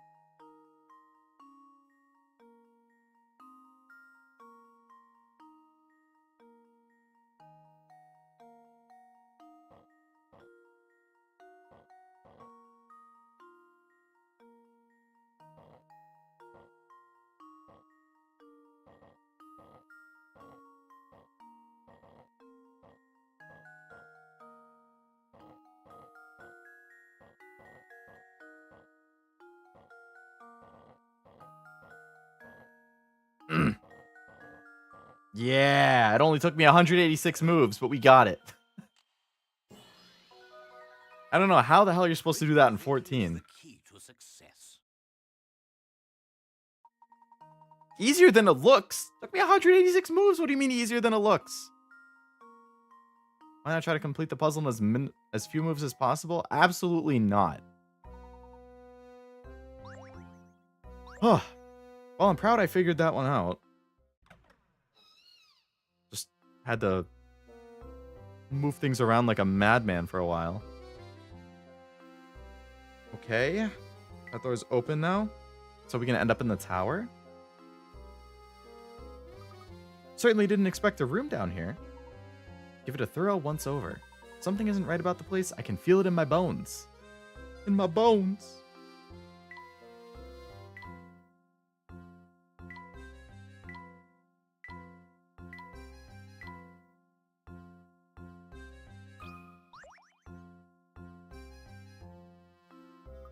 Something's hidden behind here. Move the picture out of the way. Lever, a switch, a button. A key. Appears to be some sort of key. But what does it unlock? We won't know until we investigate further. The shape certainly looks familiar. Could this be? Looks just like the tower. I knew there was something odd about that dead end. Perhaps this key will shed some light on things. We need to head back to that large wall on the north side of St. Mystere. I have a hunch it's more than a dead end. Okay. Ooh, chapter 7 complete. I don't know, can we complete 2 chapters in an hour and 20 minutes? We might be able to finish today. Head back to the village. It'd be nice if there was a shortcut.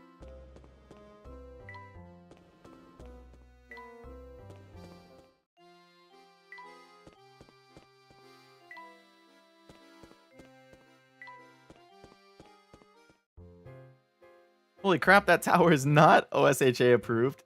Absolutely not. It couldn't be further from it. Assuming the ending chapter isn't much longer than the others. Yeah, that would be the big question. Let's make a quick stop by the inn. There's something I need to check on there. Seems that someone doesn't want us around, Luke. Someone is in fact after us, and the key to identifying the scoundrel is back at the inn. Do you have an idea about who's behind this? Piqued your interest, have I? This is like Sherlock and Moriarty. Shadowy intruder. Find the troublemaker and continue work on the case.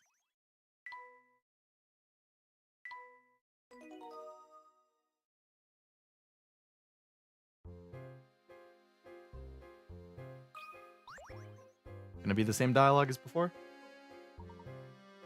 Yep. Alright, so they don't got any puzzles for us. That's fine. Back to the inn.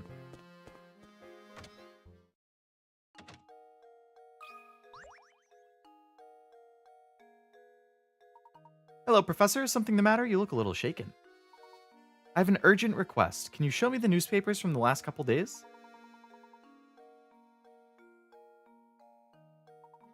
I'm sure I set them down around here somewhere. Is there a problem? Sorry to disappoint, but I can't find them. Even today's morning paper is missing. I see. Well, thank you for the same. I thank you all the same. What was in those papers? Yoo-hoo! Professor Layton! Ramon, and to what do we owe the visit? Told me I needed to find you and bring hold to Reinhold Manor. The inspector, I mean. He and Lady Dahlia await your arrival. Set out for the manor in a few moments. Okay. Off to the manor, then.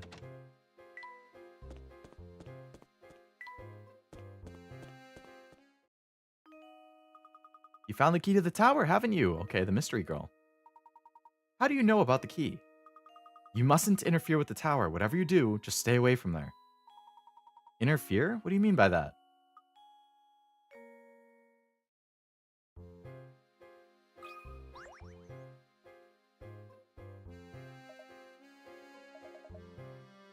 Alright, this guy's still just simping over Dahlia. What's up, Ramon? Seems you haven't found the golden apple. You look terribly tense. Perhaps this small puzzle will help you loosen up. I don't know. Is it going to be hard? 30? Help Stacken Scarfin move the wolf, sheep, and cabbage from one side of the river to the other while obeying the following rules. In addition to its captain, the raft can only support one animal or item. While the guy isn't near, the wolf will eat the sheep, and you'll have to start over. The sheep will eat the cabbage while the guy isn't around. If you let the sheep have its way, you have to start over. Alright. So we take sheep with us, go to the other side, drop the sheep off, come back. Get the wolf. Go back. Take the sheep. Go back. Take the cabbage. Go back. Go back. Go back. That should do it. Easy. Another puzzle solved. Yay! Wow! I can feel not dumb after that. Shortest solution requires 7 moves. That's exactly how many I took, game. That was masterful, but I expected nothing less from the great Professor Layton. Yay.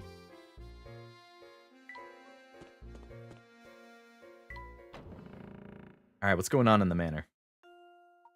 Welcome back, Layton. Please come in. Everyone's waiting. Something troubling you, my good man? You seem ill at ease.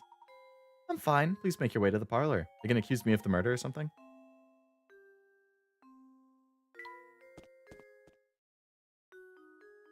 Ah, Mr. Layton, thank you for arriving so promptly. Come, have a seat. Why have you called us here, Inspector Kelmy? Like you, I'm not the kind of man who beats around the bush, so I'll just come out with it. I'm on to you, Layton. It's clear as day. You are responsible for Simon's death. Are you suggesting that I murdered Simon? Nonsense. Mr. Layton, I have to admire the way you keep cool under pressure, but of course I would expect nothing less from a cold-blooded killer such as yourself. I don't suppose you've seen this before, eh? This vase was on display in the room in which Simon was found dead. All the forensic evidence I've gathered suggests that the killer struck Simon with the vase.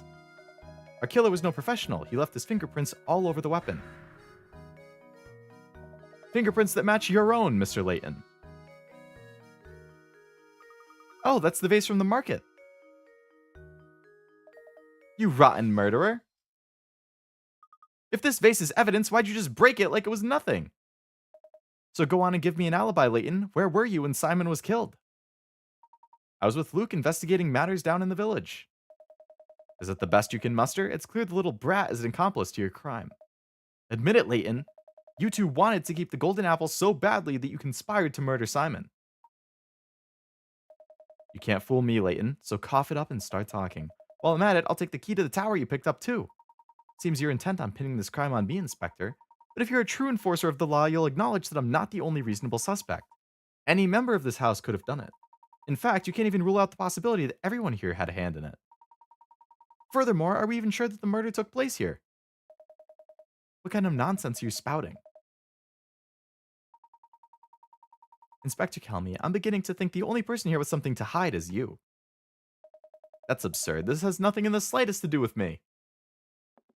No, Inspector, it has quite a bit to do with you. Meaning? Isn't it obvious?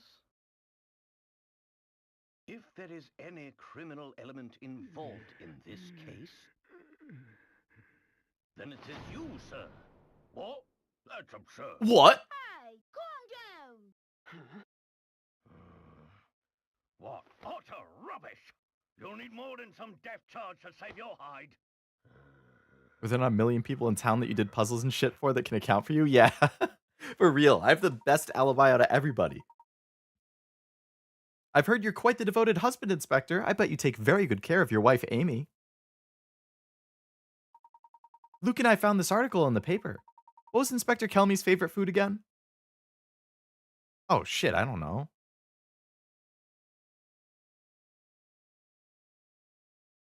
I feel like 3 maybe? This article specifically states that you love sweet potato fritters, and yet you raged at poor Matthew when he brought you sweets with tea. Why? And your point? It just so happens that I have a fondness for Amy's sweet potato fritters. Is that so? Thank you, Inspector. This little conversation has made things quite clear. Please take a look at this. I believe you just called them Amy's sweet potato fritters, yes? I'd like everyone to look at this article. As you can all see, this article clearly states that Inspector Kelmy's wife is Amelie, not Amy. Do you mean to tell me you've forgotten your own wife's name? Out with it then. Who are you, and why have you been impersonating Inspector Kelmy? And why have you been running this investigation? But your sudden memory loss regarding your wife's name isn't the only suspicious thing about you. Try to recall the time around Simon's death. You said you received the report that prompted you to come to St. Mystere, but you forgot one thing. After Luke and I came to town, the drawbridge that is St. Mystere's sole entrance had its crank stolen. This effectively sealed the village. From that point on, no one could enter or leave. And do you recall just when this seclusion began? When did it shut down? During our search for Claudia after a moment missing this morning after we received the inspector's summons. It was pretty early on. Correct. The only route out of the village had been closed well before Simon's death. Humph. After that event, there was no way that anyone could enter the village from outside. By the same token, there was no way to take things out of the village, particularly something as large as a corpse. So tell me, Kelmy, when did you actually first set foot in St. Mystere? And furthermore, what did you do with Simon's remains? While we're on the subject, I have one more question I haven't been able to figure out. How is it that you knew about the key to the tower we discovered? When we happened upon that key, there wasn't a soul in the area except for me and Luke. Furthermore, I've spoken of what we found there to no one. There is no conceivable way that you could have known about it. Unless, of course, you were spying on us from the shadows when we picked it up. Now let me see if I've got this all right. You posed as the inspector and used Simon's death as an excuse to enter Reinhold Manor. Since then, you've been waiting for the ideal time to strike and steal the apple from us. How am I doing so far? This is no laughing matter. I'm just astounded at how despicable I find you, Layton. But that's exactly why you're worthy of being my archenemy.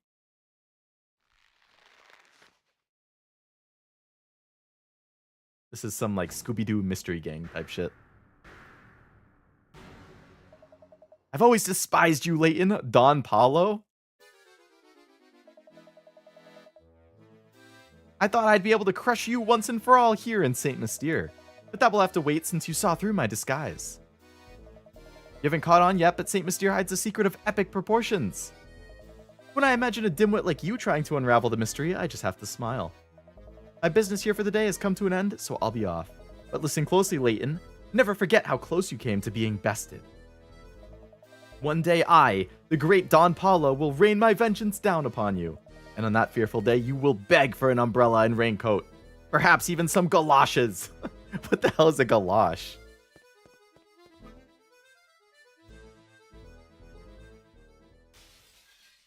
Jumps out the window? You know who that was? Don Paulo's his name. I've heard stories. His grasp of the hard sciences was rumored to be unrivaled. The problem, as you might guess, was his personality. Though he was a genius, the man was evil. The science board banished him from working officially in his field ever again. Sneaking into St. Mystere to steal the Reinhold fortune sounds like the kind of scheme he would hatch. Seems to hold quite a grudge against you, Professor. What'd you do? I haven't the slightest idea, Luke. Rain shoes? Flood shoes? The type of boat? Do you guys know what flood pants are? I feel like that was slang from like before my gen. So I feel like I only recently found out.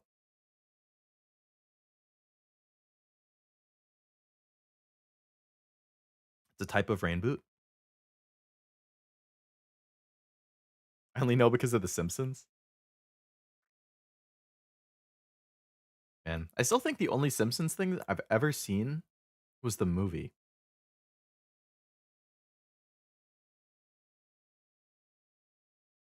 When you put them on, you say everything's coming up Millhouse. Is that a Simpsons thing too? Isn't Millhouse a Simpsons character? I'm mystified by it myself. For the time being, let's focus on finding the apple, shall we? I say we follow our newest lead and head for the tower. Does that complete chapter 8? You know, we've completed 3 chapters in 2 hours, so with 1 hour left for this stream, I would say we have a very good chance of finishing this stream. Of finishing this game.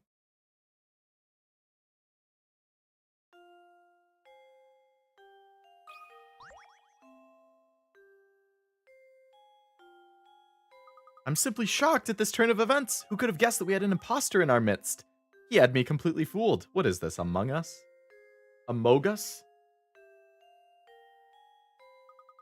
But you saw right through him, Professor. I must say, I'm quite impressed with your cunning. Yes, I'll search for the golden apple. Don't you worry, Dahlia. I woke this morning with memories of a peculiar dream I must have had last night. In it, my husband and I had just had a brand new baby girl, and oh, how everyone fawned over her. Fawned? Fauna? Oh. The next moment, I suddenly was in the park walking hand in hand with my young daughter. With your daughter, you say? Now, why would I have a silly dream like that? These past few days have been quite draining. Everything I know about flood pants and galoshes is from The Simpsons. Half the US wears Springfield galoshes.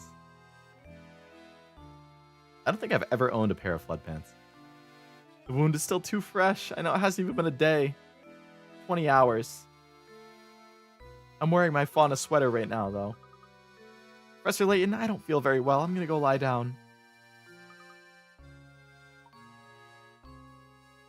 There's something curious about that dream.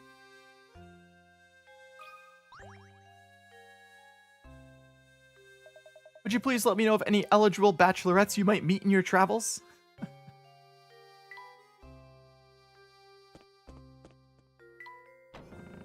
Alright, let's head to the tower. I imagine the tower is going to be like the final thing. Lady Dahlia's requests are always such a handful to take on, aren't they?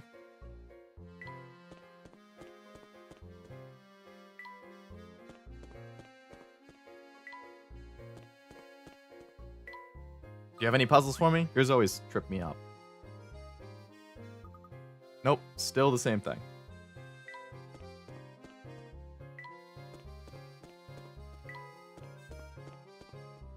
I'm assuming everybody is still the same thing. How about you, Martha? Do you have a new card puzzle for me? Got a new puzzle for you? Oh boy. Yum yum. You can't fool this old gal. I've seen you strolling around solving other people's puzzles. And now it's my turn. Have you been following us? I didn't realize you guys meant she was leaving. I am saddened. Disagreements with management is a tough way to go. Yeah, it's a bummer. She was my Hololive EN Oshi. And my number 2 behind Miko, who's my Kami Oshi. So definitely a bummer to see her go. I feel like it hasn't fully set in yet since the graduation's not for another month and 2 days. But I'm sure once a lot more fan art starts coming out and then people are talking about it on stream, and especially that final week, like the week between like Christmas and January 3rd is definitely going to be rougher. I mean, the holidays will be nice, but the closer it gets, the more of a bummer it's going to be. I will most likely not be streaming on January 3rd. What day of the week is that? Yeah, it's a Friday? That's fine then. I never stream on Fridays. I rarely stream on Fridays. But yeah, I mean, it makes sense, like, the disagreement with management thing, because, like, there's a lot of factors in it, and unfortunately, there's a lot of people being very reactionary in how they react to it. Like, I get it. It's a bummer that anybody graduates or whatever, especially a beloved member who's been there for more than 3 years, but there's a lot of factors that go into it, and people are being very dramatic about it and pointing a lot of fingers, and I feel like a lot of it comes off as like, guys, please, like, take a step back, think about it, use some critical thinking here. Like, disagreement with management happens in every job. It's a very normal reason to leave a job. And management, would it be great if they did more to keep her to stay? Maybe, but like, I work in an office job with a salary. And depending on the direction of the company and my manager, that's going to affect my decision on whether I want to stay. I like my job. I like the people I work with. I like the work I do. But I can guarantee you that even though all of those things are true, if the company started moving in a new direction that I wasn't necessarily a fan of, or I got a new manager who I didn't feel was managing my work or responsibilities the way I would want, then that would be grounds for me to leave too. Like, that's just a normal thing with jobs. And I don't think people are being so vitriolic about it. And I feel like they're just not, like, they don't understand this is just how jobs work. Like, that it's how it is. It's a bummer. There's no getting around that. But like, she's totally in the right for wanting to do something that's better for her. And on the other hand, if what she wants isn't what the vision of Hololive moving forward is, then, you know, it makes sense that they would amicably part. I don't know. It's just, I get a little annoyed when I see how all of these like comments and theories that people are posting is. It's like, guys, like, it's, you don't need to read into everything. Like, I get it. You're curious. I'm curious, but what can you do? Huge bummer for the timing of the graduation too. I mean, you got to do what you got to do. There's never a perfect time, but I'm genuinely worried about a lot of saplings. Yeah, they're a very attached group. Different for reasons I wouldn't get into in this space, but not super dissimilar. Yeah, yeah. I think I know what you're talking about.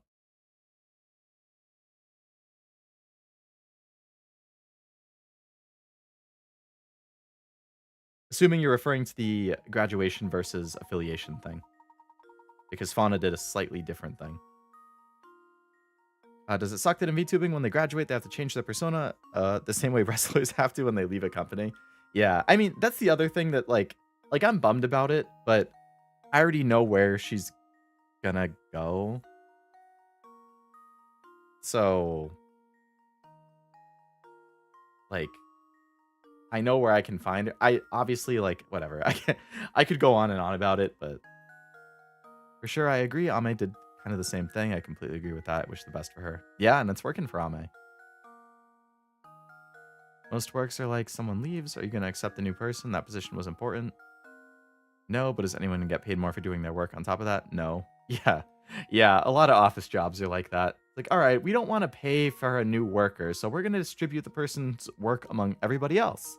And we're also not going to increase your pay. And then Yeah, exactly. I've seen that happen before. It's doesn't make any sense to me. It all comes down to like budget and money too. When you roll a dice, the chances of rolling a 3 are 1 in 6. The chance of rolling 3 twice in a row is 1 in 36, correct? And the chance of rolling 3 times in a row is 1 in 216. Yep, because it's 1/6 times 1/6 times 1/6. Let's assume you roll a dice 3 times and get a 3 each time. Your chance of rolling a 3 on your next roll is 1 in how many? Well, it's that times 6 again. Wait, your chance of rolling a 3 on your next roll? So independent of everything else, then it's just 1 in 6 again.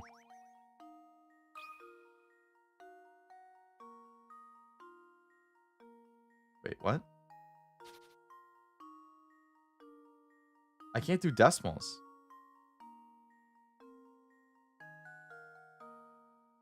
Yeah, I think it is still 1/6. But if I can't do a decimal...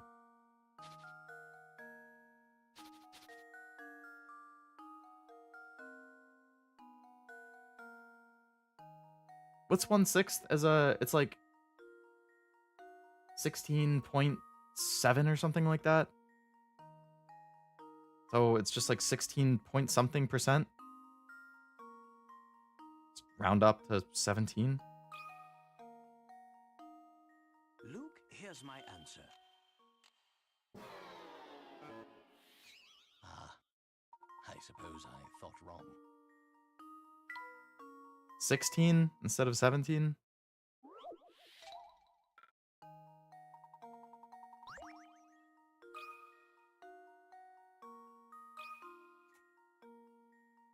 That should do it. If it can only be a whole number, then... Oh my god, I'm gonna Frankly, break something. I'm ashamed.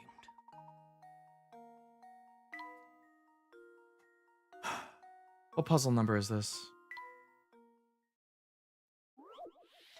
105.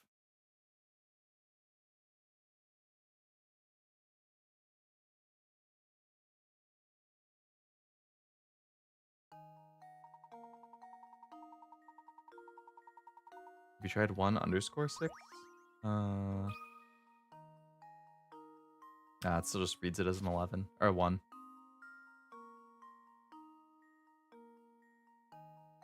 Apparently the answer is 6. Oh, 1 in how many? I can't read. There Yes, we it's go. 1 in 6. Oh my god, I just didn't read the question correctly. Key to success.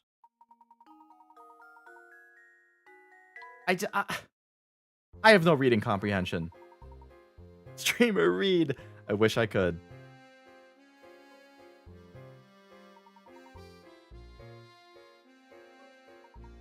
All right, take me to the tower, Martha. I suppose I could make an exception for a strapping man such as yourself. Maybe the hat's on too tight? It could be. It could be restricting the blood flow to my brain. I'm like... I don't want to say I'm asphyxiating myself, because I don't know if that would be the correct term, since that's more of like air rather than blood, but like... along those lines. It's a dead end, no two ways about it. I'd argue we've come to exactly the right spot, Luke. There's a small indentation in the wall where one could place a small object. Ah yes, a keyhole. What a surprise. I'm willing to wager that if we put this in there and give it a turn...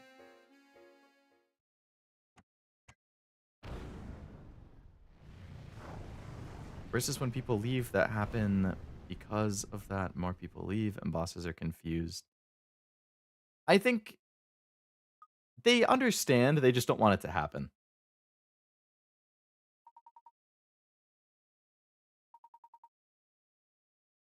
Ischemia? Ischemia? Ischemia? Meaning a lack of blood supply. Gotcha. TIL. Alright, chapter 9. Final chapter. I assume we're just gonna have to climb the tower.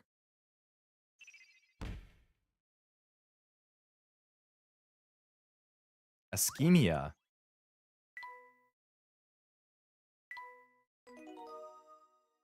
Hey, we've solved 69 puzzles. Hell yeah. All right, into the tower.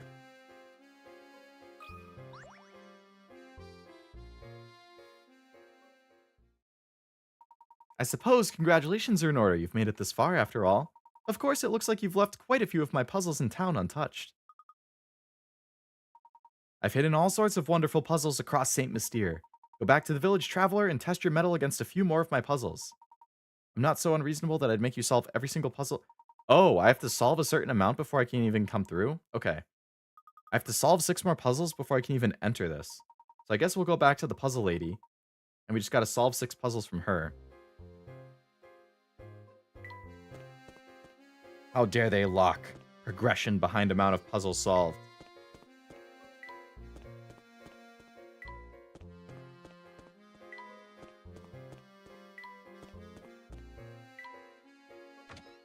Alright. Puzzle lady. Let's just start with the lower level, or lower number ones, because those are probably easier.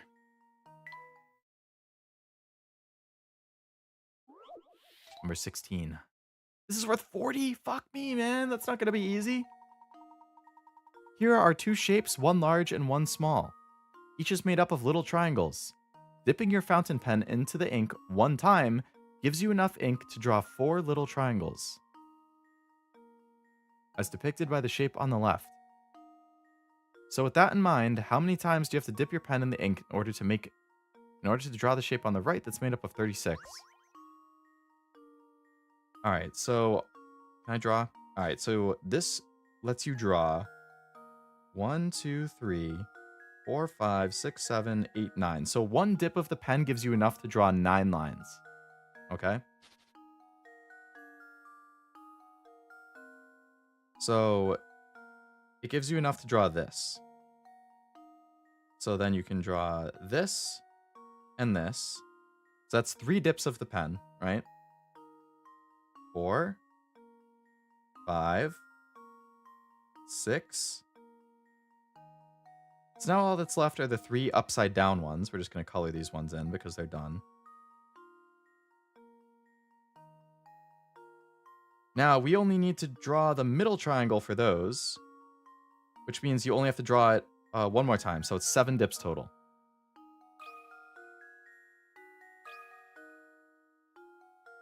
There we go. Critical thinking is the key to success. Good job, me. Very proud of myself. Your first impulse might have been to divide the 36 by 4, but a closer look is it's 4. Yeah. Because the inside triangle gets drawn for free by drawing the other ones.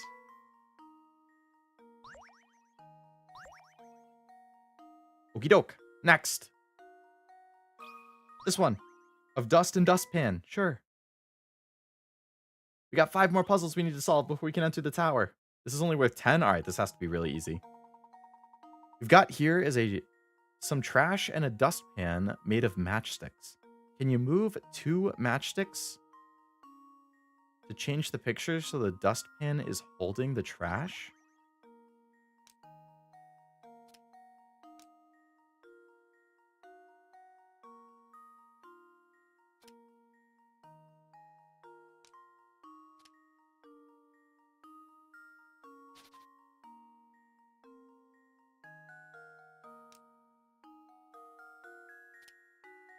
But I can't rotate it?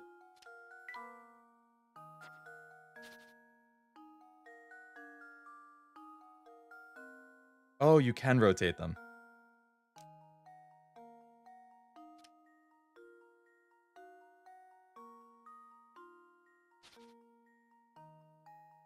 I just need to move this over more.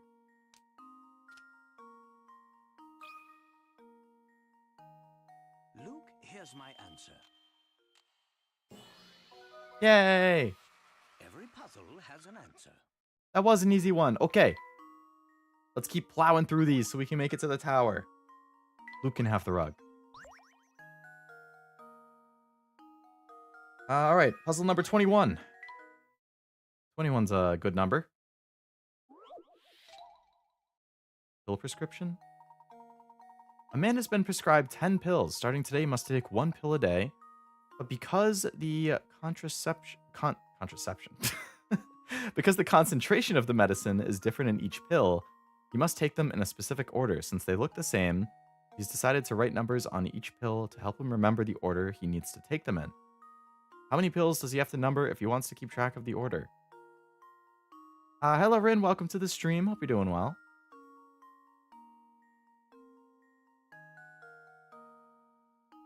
Contraception? I know. I misread concentration as contraception. my brain messed up.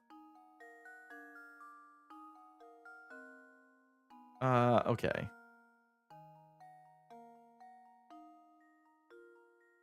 Decided to write numbers on each pill to help him remember the order. So, like, if that's 1... I mean, you could leave the last one, like, unlabeled or something.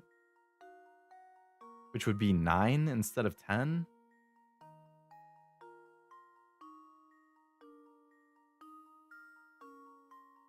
I feel like that's not going to be the answer, though. This is a 30 difficulty, so it's probably... That should do it. Yeah. Oh, how embarrassing. What conditions will allow you to get away with labeling fewer than all 10 pills? I guess you could do something like, okay, they're multicolored.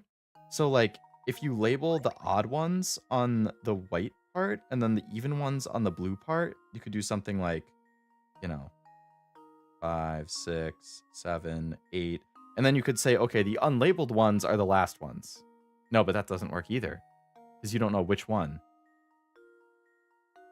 Love the new hat you got going. Thank you. I'm looking quite dapper, aren't I?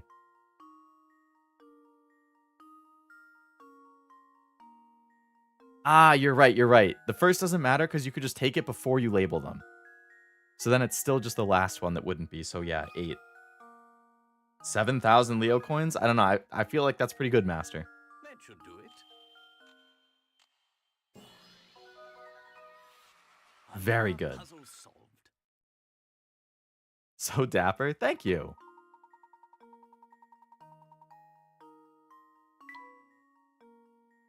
I appreciate that. I tried dressing up. Here and there I have the drive to do it.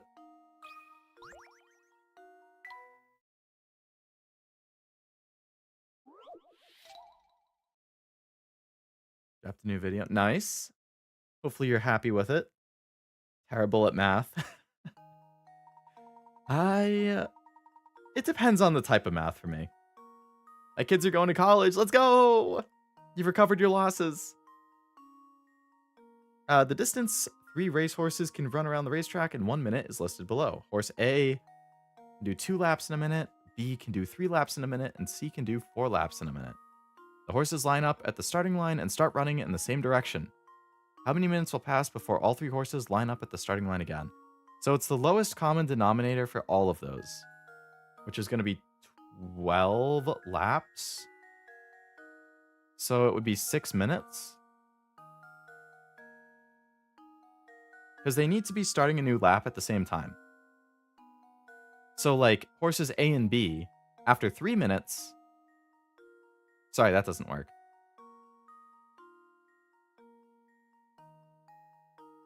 Two minutes doesn't 3...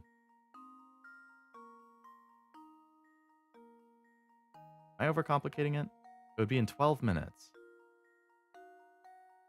At 12 minutes, all of them should be starting a new lap at the same time. Or sorry, 12 laps. Which would mean 3 minutes.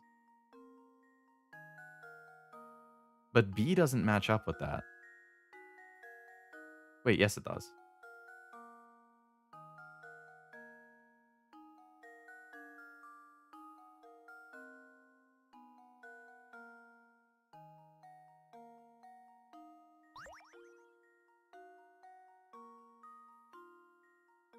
How many minutes? Because if you say 2 minutes... No. I'm like confusing myself thinking about this. The horses line up at the starting line and start running in the same direction. How many minutes will pass? 2 laps in a minute. Okay, so if I just draw on this to illustrate it, this is the starting line.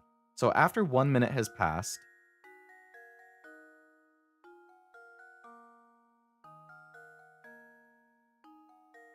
isn't it just 1 minute?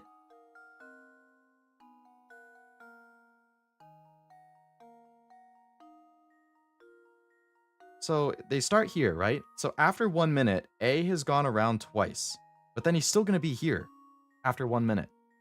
The same thing applies for B, but he goes a third time, and then after a minute, he's still there. And then the same thing for 4, but he's still here. So I think it's just 1 minute. It's not the denominator thing. That should do it. Yeah, okay, I figured out the trick that time. Key to success. I think it's 1, they all run a certain laps in a minute, but they all end on the same lap. Yes. Oh, thank goodness.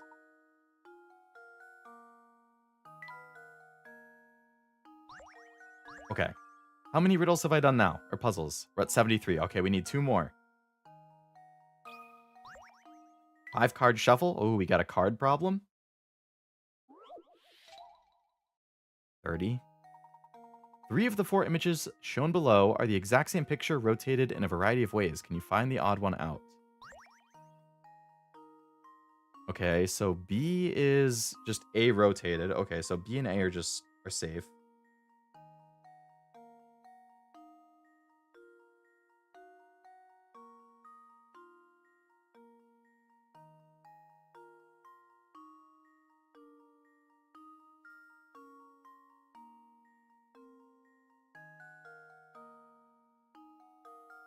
It's D. One of the cards on D went from behind a different card to in front of a different one. It was the club in the corner.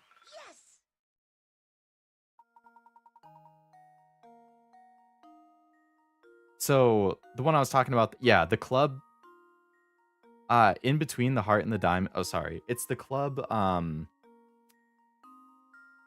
the right of the heart. It's behind the spade and all of the other ones, but it was in front on that one. I knew it wasn't about rotation, but about placement. You got some good eyes. Thank you. My glasses betray me, I know. Like I said, I like the visual type puzzles. Milk pitchers? Alright, this should be the last one we need to get into the tower. 50? Oh no. Ah, shit, it's one of these. Okay, we have a 10. You need to divide it, so the 10 and the 7 both have exactly 5. Okay.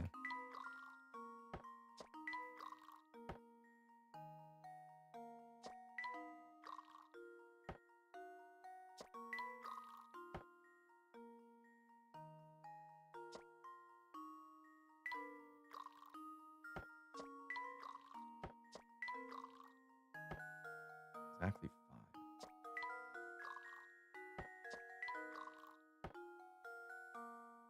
3, 4, 3. I need a 1 and a 4? Or a 2 and a 3.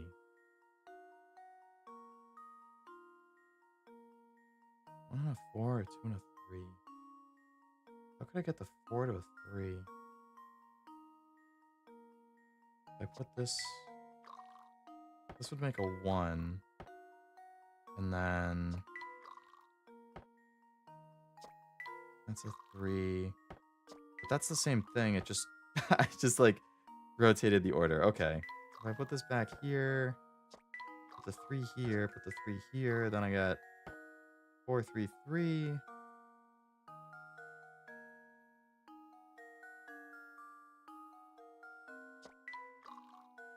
6. Need to get 1 isolated. 4. Okay, restart this.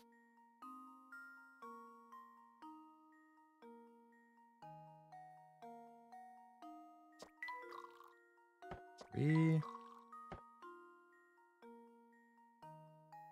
Work your dapper magic, Leo. I'm trying my best, Rin. I'm trying.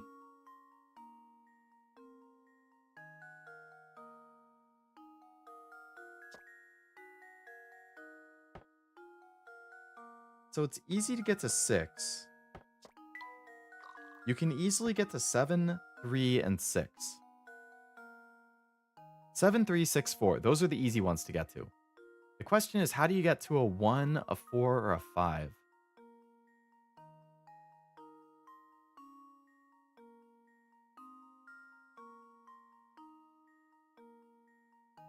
It's like if I put the 6 in the 3, then I end up with 3, 4, 3. If I put the 6 in the middle, then I end up with 3, 7, which I don't want. If I put the 4 in the 3, then I end up with 6, 1, 3.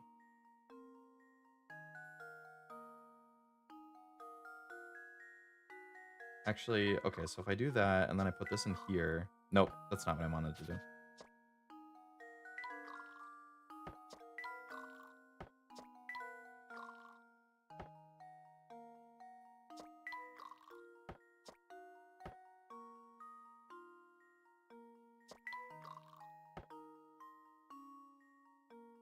I think I had it, and then I just did the wrong move. I wish I could just do back. God.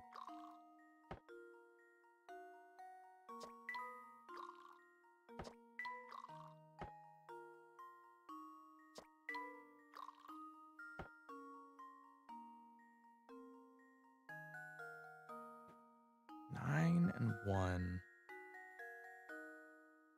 So I could get 6, 1, 3. Or I could get 2, 7, 1. 2, 7, 1. And then with that, I would just end back up at 3, 4, 3 again.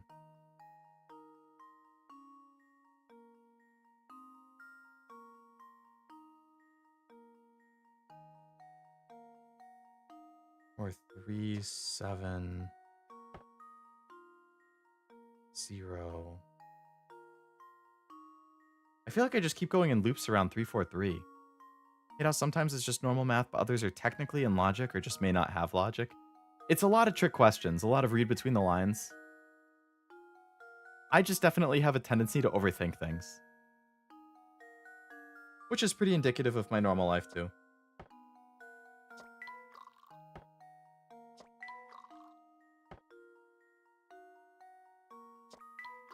Five. Well, here's my guess. Yay. Layton's apprentice. I suck at these puzzles so much. They're a pain. Until you just... I feel like I just stumble on it eventually. Okay, we're at 75 puzzles, which means we can finally go to the tower. And if I had to guess, the tower is going to be something like... It's multiple floors, and we're going to have to solve a puzzle on every floor to keep going up until we get to the top. And then that apple is going to be at the top. And that will be the final objective. I've played enough games to feel like this is how it's going to go. My brain isn't braining. Pie. Go on in the tower. Thank you.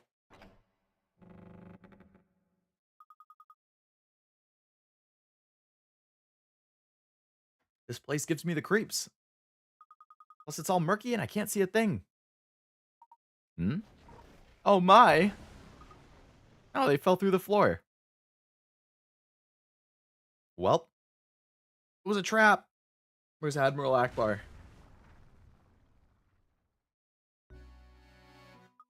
My head. Are you alright, my boy? No injuries, I hope. Don't worry, Professor, I'm fine. And yourself? Nothing a good long bath later won't solve, but more importantly, where are we? This room is stuffed to the gills with curious machines. I've never seen anything like them. What do you suppose they do? What in the world? Look over there. My word! There are views from all over town displayed. Don't they almost look like blueprints? And what's this? Almost every villager's name is on the wall. Professor, what if somebody is using this place to keep an eye on what's going on in St. Mystere? The key is gone next to the guy who died. There's stairs over there. Let's get out. Only head injuries here?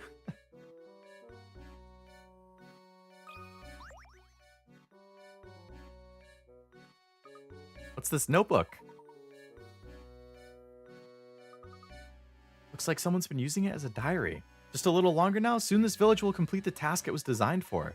I've waited so long for this day, but as it comes closer, I feel a little lonely. I had to step away for a moment. How did the evil dude escape when you confronted him? He jumped out the window and ran away. Yeah, he just like broke through like a typical movie villain kind of thing. He's like, until next time, Layton, I'll get you. Then he jumps out the window. So I imagine that in the sequel games, he's probably like a recurring villain.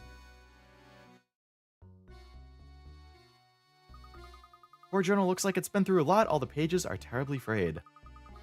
All the scraps of paper we found in the village came from here. Could be.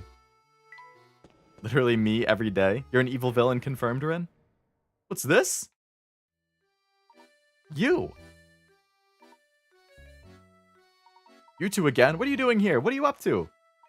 Just a moment, sir. What are you talking about? You came here to steal my secrets, didn't you? Don't play dumb with me. I see right through you. Don't think I haven't been watching. I've seen you two sniffing around every nook and cranny in town. Now I've had it, so unless you want trouble, give me back number 38. Please calm yourself, sir. Just listen to what we have to say. We haven't intended to get in the way of your work. We're looking for the golden apple. None of us knows anything about number 38. Did you just say the golden apple? Do you know anything about it? What you're looking for is at the top floor of the tower, but watch out because the puzzles in this tower are harder than a whole mess of diamond tip drills. Oh boy. They call you a puzzle master, but are you sure you have what it takes to solve them? I bet you just want us to walk right up into some sort of trap. What would I possibly gain from doing that? Not to mention, it's my duty to guide those who seek the golden apple toward their goal. Some mischief maker snuck into the village and had me all confused, but I think I figured it out now. What is St. Myster's big secret? The name is Bruno. I work for the Reinhold family. For some time, I've managed St. Myster from up here in the tower. You're the one who manages the life of each of the villagers? Do you recall the cogs we found about the village and the list of names in the room? Ah, Bruno's the guy who kidnapped them. They're all robots? All of the villagers are robots? What is this plot twist? I didn't see that coming. I'll build an army of raccoons on steroids? That does sound pretty evil. What do you mean the villagers are all robots? Yeah, I feel as shocked as Luke. The inhabitants aren't human, but intricately constructed machines. They're robots, my boy. Oh, that would explain why. Okay, so this robot had a malfunction. And then he got fixed, and that's why he came back and didn't have a memory.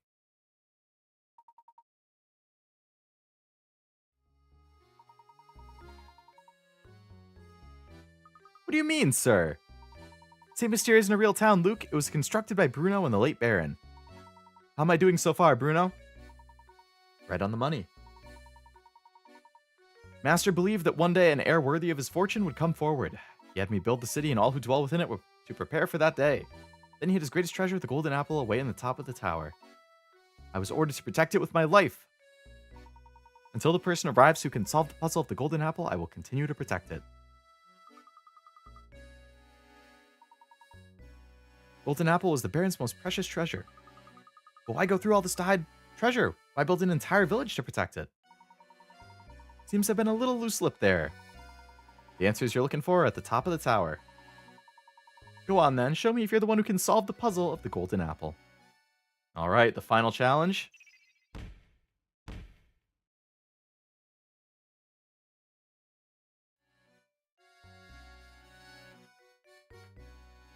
Climb the tower. Oops, that's the basement.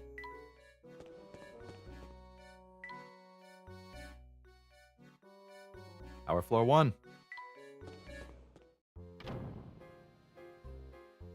That's outside. Am I stupid?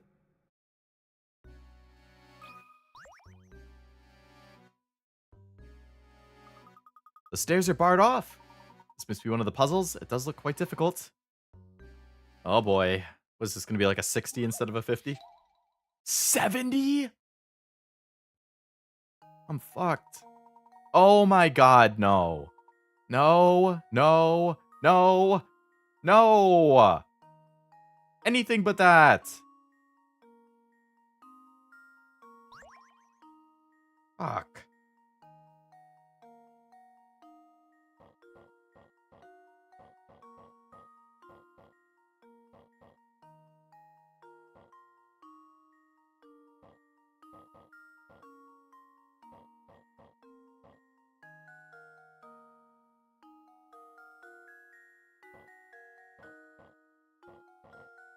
Hmm.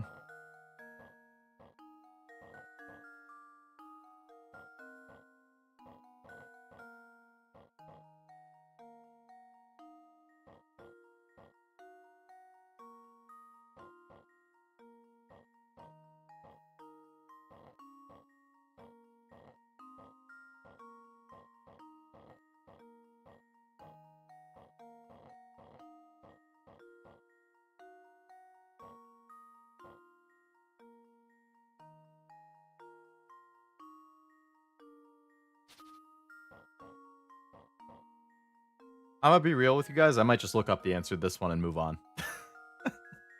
I don't like these kinds of puzzles at all.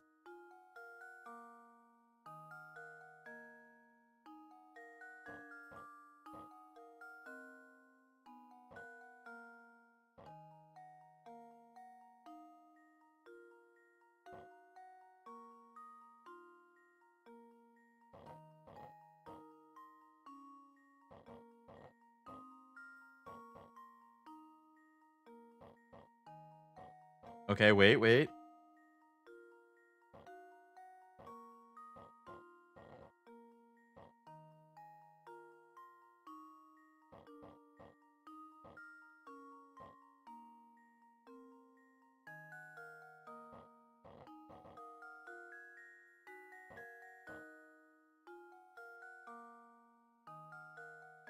Hmm.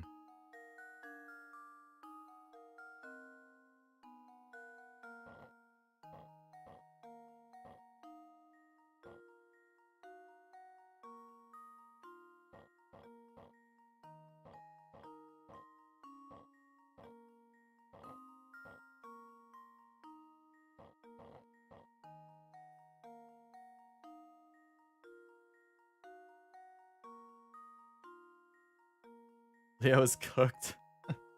Leo's cooked or let him cook? I'm more in line with the is cooked. I'm definitely gonna get screwed by that. 21 moves. 21 moves is the technical lowest possible one.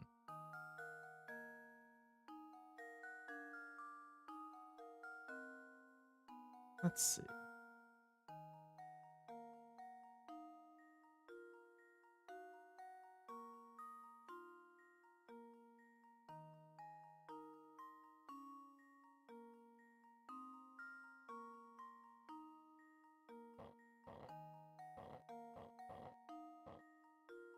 Is there like...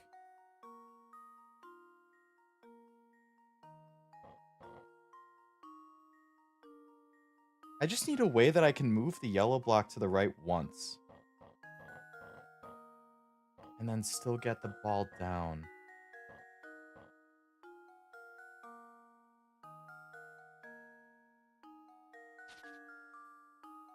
Okay.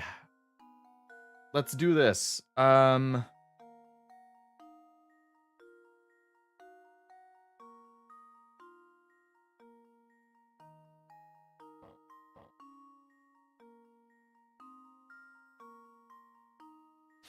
What the hell? I just looked up the solution and it doesn't even make sense. Slide the purple blocks left with the lower blue block? They can't even move left. This solution's already garbage. Layton, Curious Village. I don't care to solve this one, I am sorry.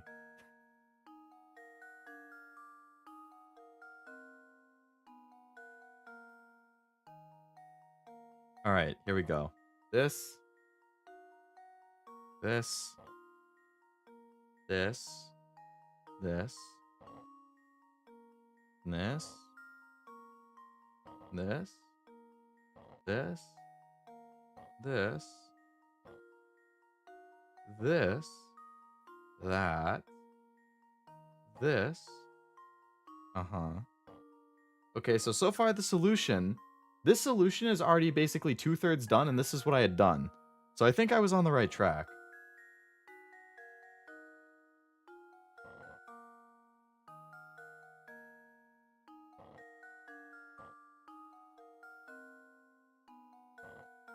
This is like almost exactly what I had had.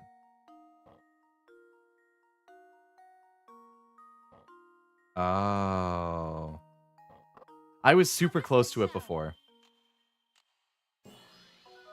Super, super close. I did it! Yes! Oh, I did it! Thank you, Google! Okay, let's see if we can actually solve the next one. Something that's been on my mind for a while. What is it, Luke? When the crank for the bridge was stolen, we were sealed in the village along with Don Paulo. Could just be me, but I feel like that wasn't just a coincidence. Somebody planned it, but who? I don't have any direct evidence, but I'd wager it was Bruno's doing. Why in the world would Bruno do something like that? Do you remember what he said? It's his duty to show the way to those who seek the golden apple. But naturally, Bruno had no idea what kind of people would come to St. Mystere seeking the treasure. It's likely he trapped us in the village to buy himself some time to evaluate who we were. Wanted to see if we were worthy of his secret. That's terribly presumptuous of him, don't you think? How could he think either of us were bad people? He doesn't even know us. Looks so nommable. I guess it does kind of look like some chocolate. Probably had his hands full and needed time to see what kind of people had entered the village.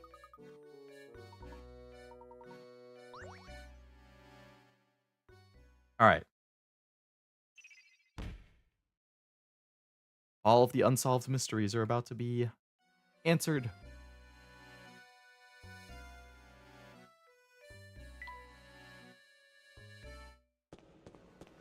Alright, floor 2. Wow, this place is terribly worn down. Hey, a coin. Another locked door. You just gonna stand there and complain about it? Yes, I am. I am a master complainer.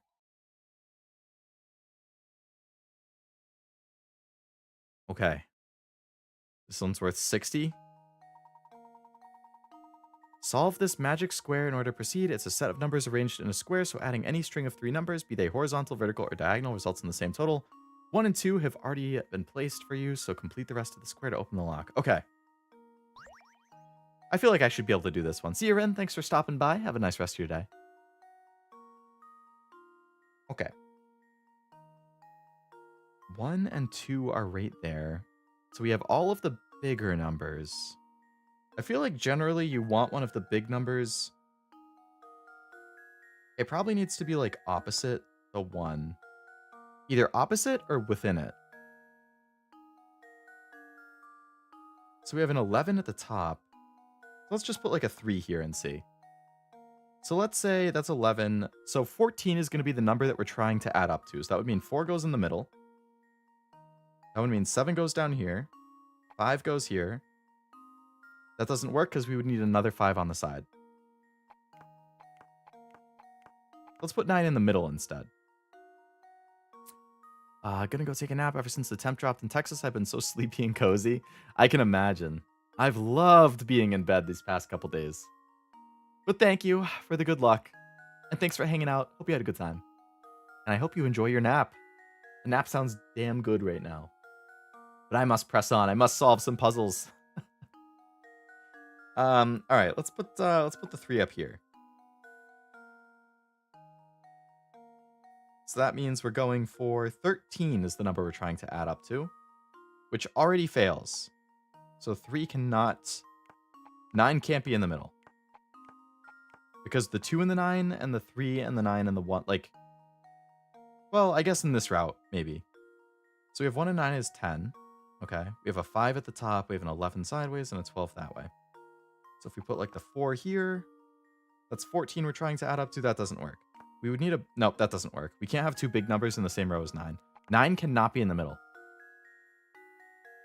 It has to be somewhere else. And we know it can't be... Well, I guess it...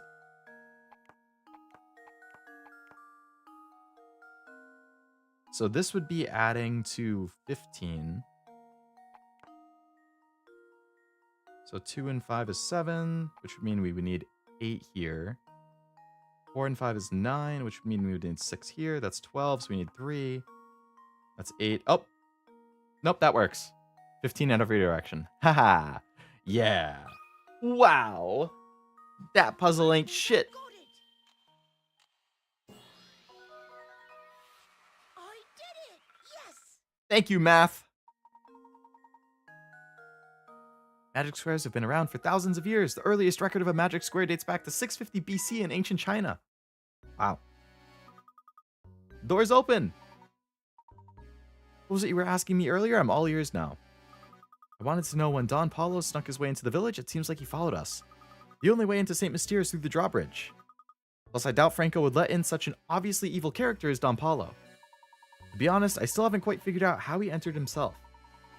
But it seems that after he made his way in, he tried to stay at Beatrice's inn. That's the man who skipped out on his bill? It figures it was Don Paulo. That weasel did himself up to look like Inspector Kelmy, stuck into the mansion, and hold on, when did he kill Simon? We'll get to that in a moment. We have to keep climbing.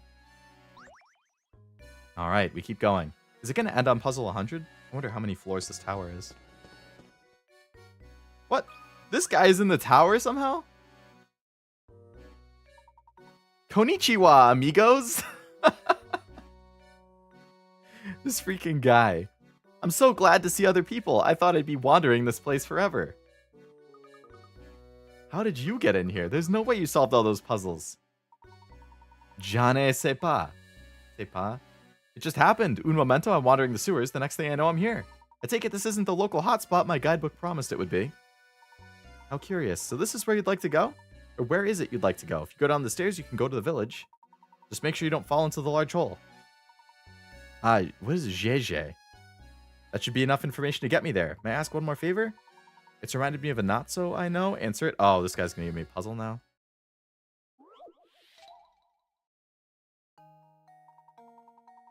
You have business on the 8th floor of a 10-story building. It took you 48 seconds to make your way from the 1st floor to the 4th. If you keep moving at the same speed, how long will it take you to reach the 8th floor from the 4th?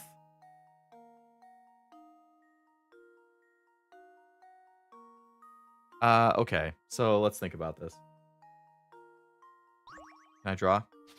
He climbed 3 floors in 48 seconds, so that's 48 divided by 3, which is 16.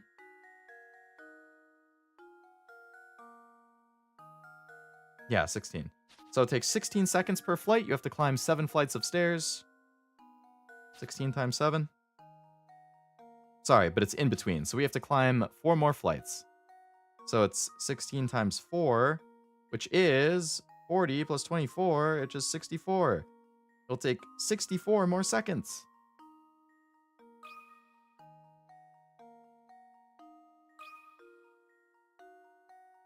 That should do it. Yay, math! I love math! Wow, give me more questions like that. LMAO, konnichiwa! Konnichiwa, Honda! My amigo, welcome to the stream! Aside from the puzzle that I just had to look up the answer for a minute or two ago, I would say it's been going decently. I feel like I've done better than the previous stream.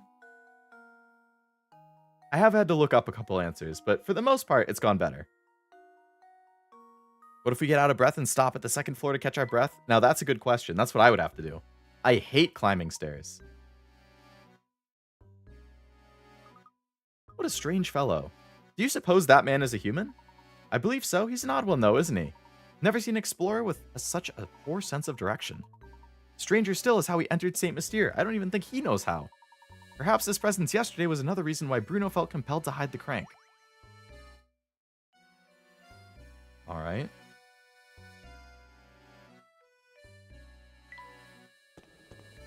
Up we go. On to floor number 4. Seems we're faced with another puzzle lock, Luke. I meant to ask you, but our run-in with that explorer distracted me. How did Simon, all in good time, my boy. First, we have to solve this puzzle. Looks like quite the challenge. No. I don't need quite the challenge, please. 60? Princess in a box? It's another slide puzzle? Are you kidding me? Why? Give me anything other than a slide puzzle, please, for the love of God. I don't want to have to look it up again. Tired of leading a sheltered life, this princess is trying to escape her castle. Armed guards, however, are blocking her path. Slide the blocks out of the way to move the red one out the exit to the right. Her freedom depends on you. Can you do it? Slide the red one to the right?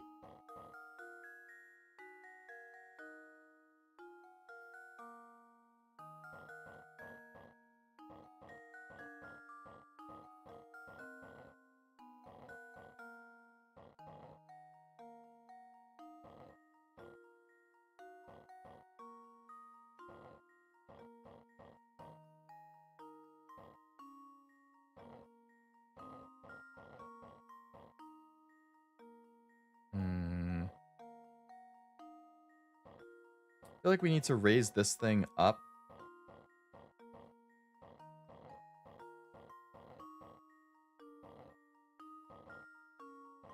And then I think we want to get this one back over.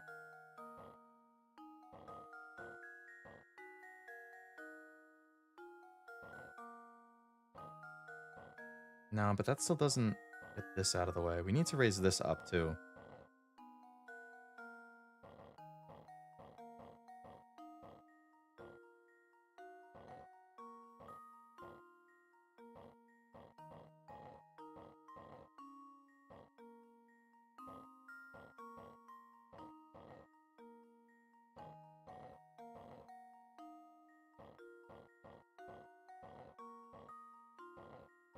Like we just need to keep like cycling these. The question is, how can we cycle the purple one up?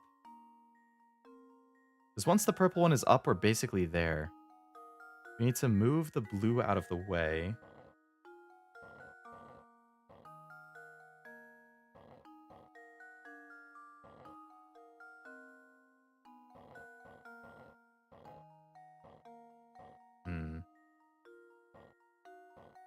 Needs to get the blue like completely out of the way.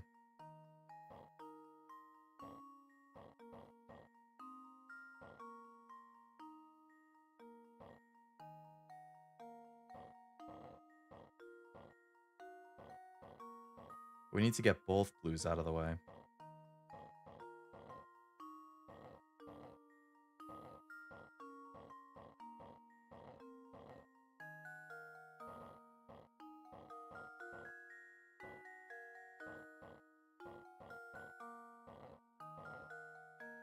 Okay, so the blues are out of the way, so now we need to move the purple to like this open spot. We might have to move the red to do it.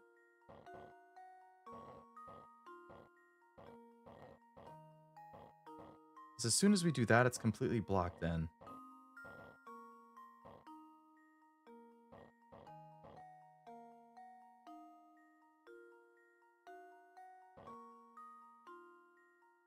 The red... I feel like the red needs to move over more.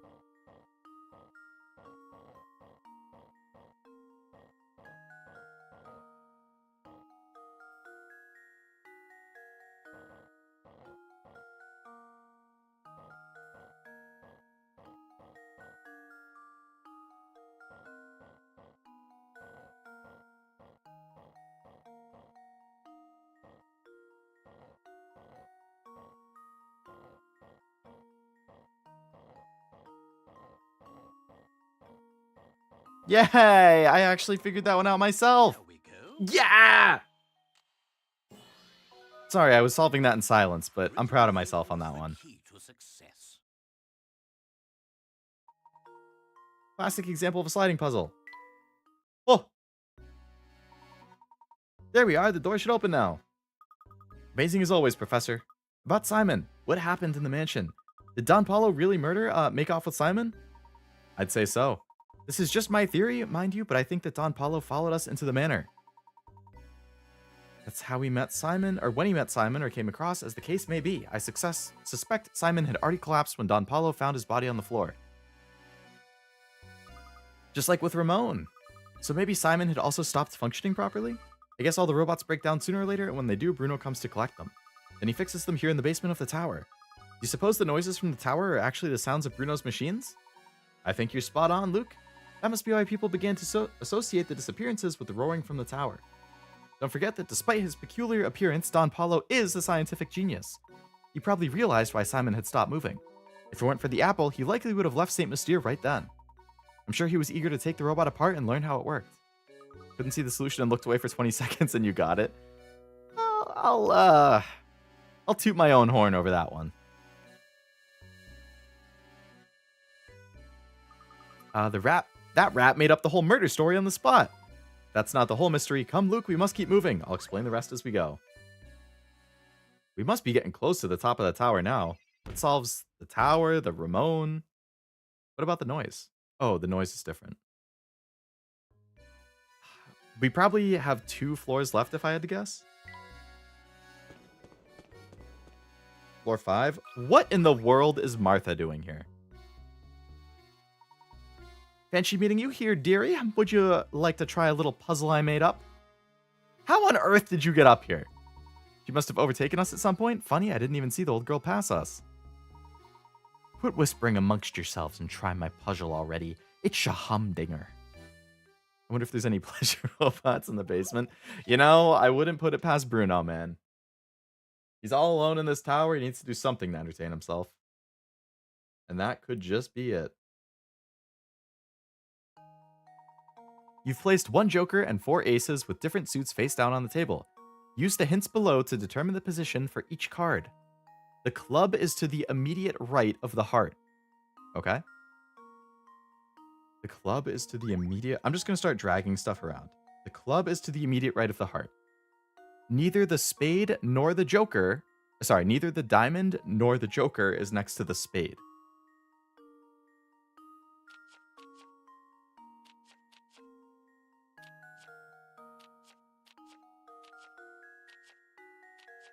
Okay, that would work like this. Neither the joker nor the diamond is next to the club. Never mind. How can the diamond, joker, and club all not... I guess it has to be like this. Okay, so the club is to the right of the heart. The diamond and the joker are not next to the spade. No, but that doesn't work because then the diamond's going to be next to the spade. The joker and the diamond are not next to the club.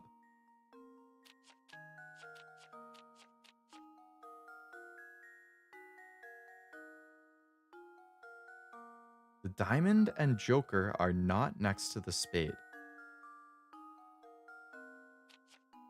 All we know is these two have to be like this. The club is to the right of the heart. The diamond and joker can't be next to the spade. With 3 spots left, that means the joker has to be on one of the ends, doesn't it? But the joker and the diamond are not next to the club. Wait a second.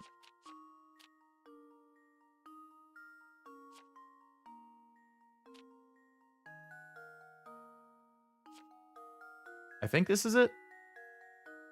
This is a classic Resident Evil puzzle format? Really? I'm gonna have to start getting used to it then. I do plan on playing those at some point. Okay, so the club is to the immediate right of the heart. Yes. The diamond nor the joker is next to the spade. Nope, I failed it again. The diamond is next to the spade. Fuck.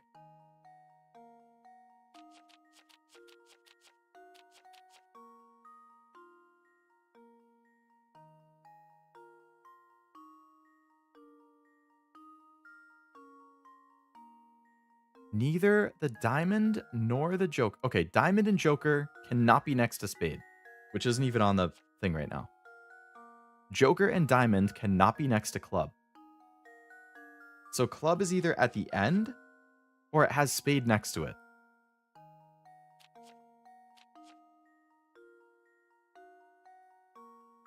Let's say spade is next to it. For now. That would mean 2 is true because neither the diamond or the joker can be next to it. Okay? Neither the joker or the diamond can be next to the club, which can also be true. Neither the diamond nor the spade is next to the heart. Okay, so it could be like this. Club is to the immediate right of the heart, yes. Diamond and joker are not next to the spade, yes. Joker and diamond are not next to the club, yes. Diamond and spade are not next to the heart, yes. This is it. The jonkler. I wouldn't be surprised if I did missay that. Critical thinking is the key to success. Only a strong grasp of the principles of logic can get you through a puzzle like that. Thanks for tooting my horn, game. Oh, yes, that's the answer. All right, then. I guess I'll be off. Come visit me sometime. Yum, yum, yum. I guess she followed us in. Okay. Tower floor 6? Oh my god, how many freaking floors are there, man?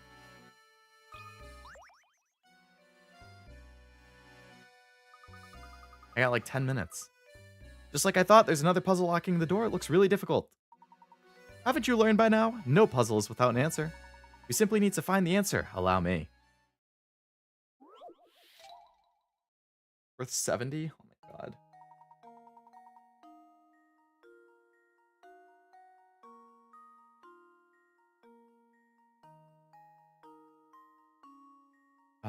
Use each of the numbers 1 through 9 exactly once to fill in the blanks and complete this equation.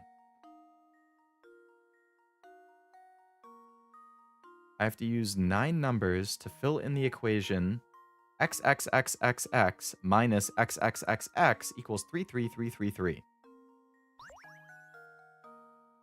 So 3 has to be here, because you're not subtracting anything. Actually, that doesn't have to be true.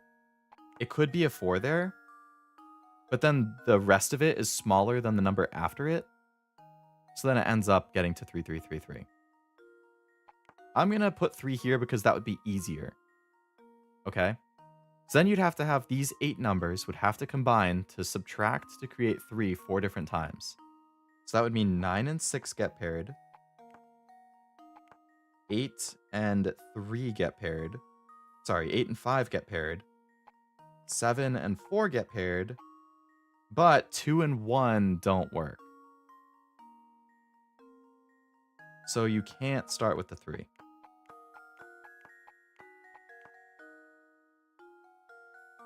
Now, I guess if you had something crazy like this, right, that technically does go to a 3.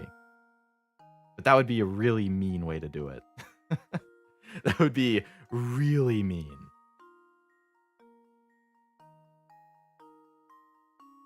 Because 2 minus 9 leaves you with a 3 and then something left over.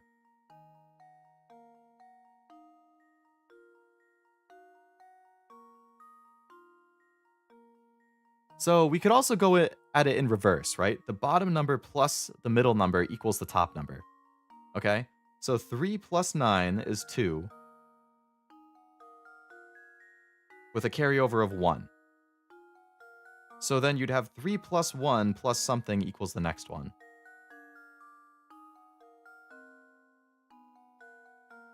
Better to add for the answer than figure out the subtraction equation. Yeah, that's the direction I was just starting to go. I think that would likely be easier. So you have 4 plus something equals the top. I wish I could write on this. Because I don't just want to, like, spitball it. Okay, no, but you know it's a 3 next. So it still has to go to 3. So 4 plus something.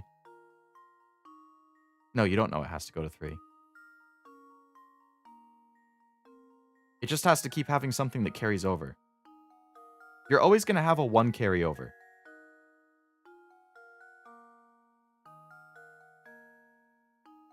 But you can only have a 1 carryover so many times. No, you don't always need a 1 carry. Oh my god. Fuck me, man. Okay. So this first number, it has to either be a 3 or a 4. Like this first one. It can't be anything other than 3 or 4. So I'm going to move 4 over there. Let's just order the numbers. All right. This can only be 3 or 4.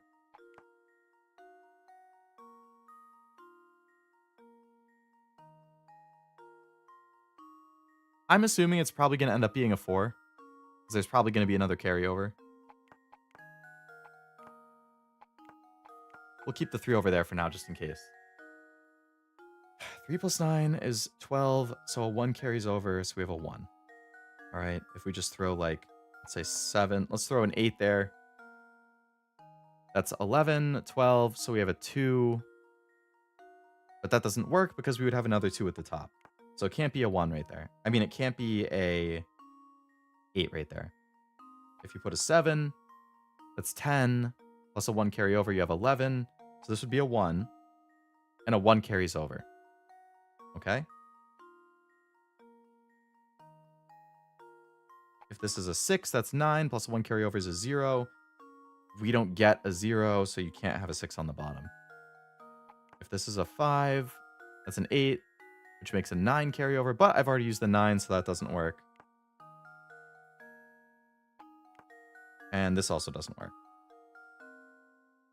Okay. So I think that means this can't be a 7.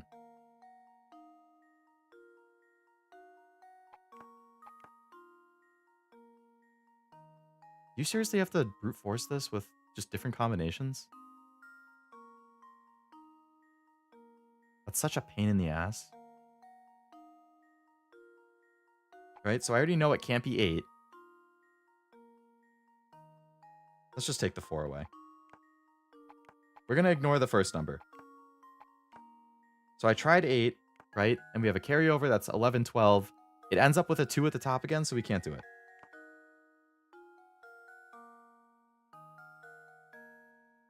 Of course, this is assuming that the 9 is even the correct answer here, which I don't know.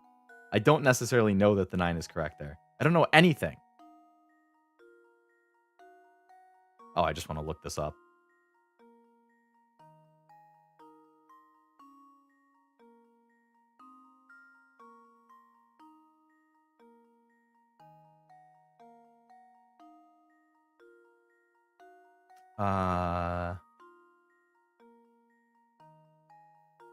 Because, like, this could also be an 8, you know?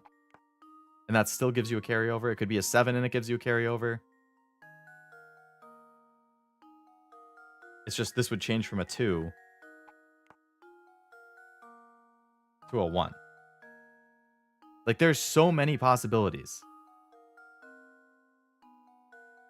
Fuck, I have enough hints. We'll just start using hints. Hello, Jack. Welcome to the stream. Hope you're doing well. Game is afoot. How's the game going, Professor Lovelace? We are super close to finishing. I think we probably have like 2 or 3 puzzles left. It's been going pretty well.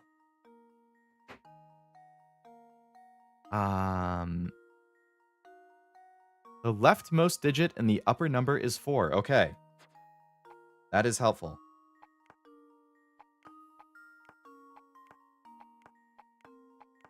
So we know a 4 goes there. So if you ignore the 4, the top number has to be smaller than the bottom number. Give me another hint. Tell me another number. There are 2 possible solutions, but some digits are located in the same place for both. For example, for both solutions, 7 is the leftmost digit of the bottom number. Beautiful. Give me one more hint. Here's the last hint you're going to get. For the top number going from the left, the first 3 digits are 4, 1, and 2. Okay. I should be able to solve it with this. So if we add from the bottom, just going left to right,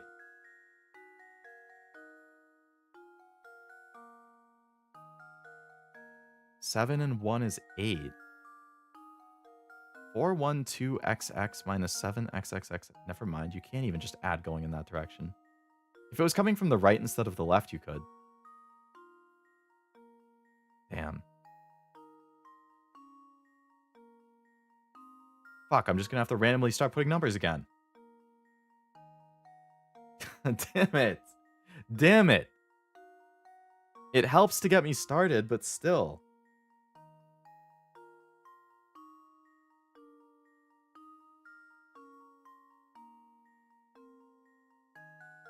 So if we add a 7 in this column, then it becomes 403333.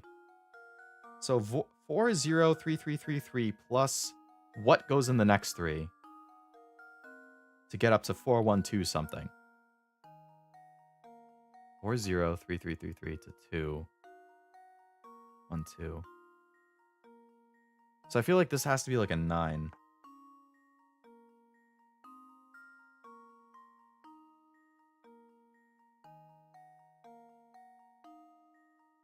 Okay, wait a sec. So 3 plus 9 is 12. Carry over a 1. So that does get the 2 at the top. Oh. Yeah. And then these don't even matter. You could put them in either spot. So it's still 3, 3. And then if you just ignore the 2 columns on the right, then 333 plus 79. That's 403 plus 9 is 412. Yep, that works. That should do it. Thank you for the hint coins that I managed to find Puzzle has an to tell me those first few. Did you manage to figure out both? Yeah, you just switch the 8-5 and the 6-3 into the other spot. Creativity and persistence, Luke. As long as you have these, no puzzle is beyond your reach. Professor, I was just thinking. Do you remember the picture we found in Lady Dahlia's room? The one of the Baron's late wife, Violet, holding a child who appears to be the young Flora? Of course. That's the one. It's uncanny how much Lady Violet looks like Lady Dahlia. Do you suppose Baron Reinhold's journal entries were talking about Lady Dahlia? Sharp thinking, my boy. I believe it went something like this. The craftsmanship of it is simply remarkable. It reminds me of my sweet Violet when she was alive. Dahlia is like Violet?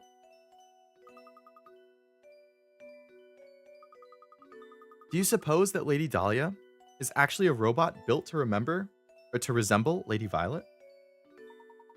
It's entirely possible, maybe even probable given the circumstances. But if so, what a terribly sad story these entries tell. Do you remember what the next entry said? Flora doesn't like the thing at all. I've seen her run away from it on multiple occasions. Recently, she spends more time playing by dear Violet's grave than anywhere else. Sad to say, but I doubt Flora will ever take to it. I can't blame her as I've changed its memory. I felt terrible forcing that change on Flora, but I just couldn't bear to see it like that anymore. Violet, there can never be another you. You were my first, my last, and my only... Oh! Okay, so Dahlia is a replacement Violet. It's a robot built to look like Violet. But it doesn't have the same memories. I did, Jack, yeah. I really like the Winter Maiden. Winter Guillotine I think looks cool too, but I don't know if I would roll for her. But Winter Maiden I definitely want. I am... Unless she's an absolute trash unit, which I doubt, then I'll probably end up rolling for her. If she is trash, then I'll wait until the Pilgrim, which I assume will come out around New Year's. The Baron arranged for the construction of a robot for Flora that was identical to his late wife. Oh, that girl looks like the one who helped us with the key. I wonder if that's his daughter. Living with a machine that was so similar to his wife must have been too much for him. He decided to change the robot's personality, and so Lady Dahlia was created. As she was originally created as a mother figure, she must have gone through a confusing transition. Professor, do you suppose those robots feel sadness? What about you, Jack? Are you going to roll? Or are you going to wait? I'm not quite sure, but I have a feeling that each of these robots has something not unlike a human heart. What do you think? I hope they do. Alright, we keep climbing. We have the puzzle of Lady Dahlia solved, so all that's left is the golden apple and the noise. So I'd say at most we have 2 puzzles left.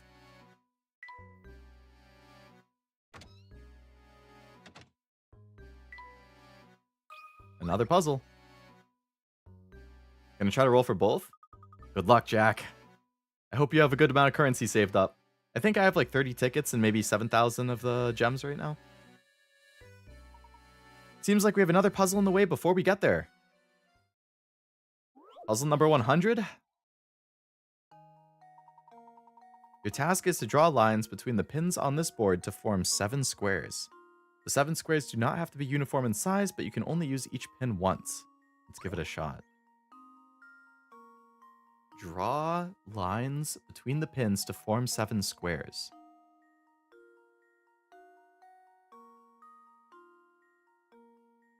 They're gonna have to like interlock with each other somehow. something like... Oh, wait, that's not a square.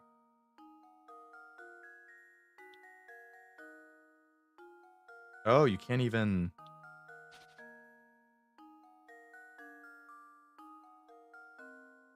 Because of the empty spots, you can't make squares in those spots. Ooh, that's tough. So you can make a square here. It's going to be something where it counts rectangles as squares. It shouldn't, because squares are rectangles by definition, but rectangles are not squares because all the sides aren't the same. If it did something like that, I would be so annoyed. Okay, so that doesn't work.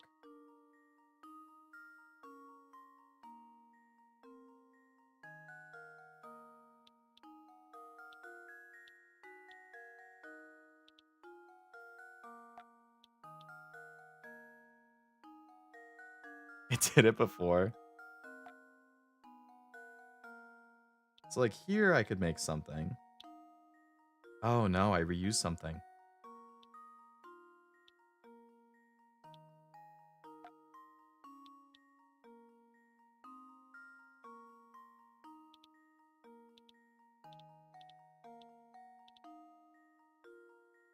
What in the hell?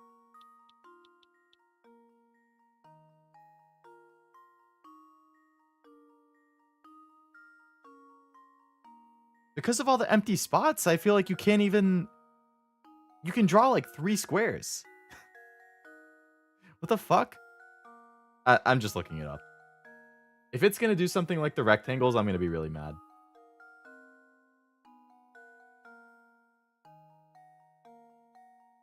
Remember, you can make them diagonal? Oh, that's true.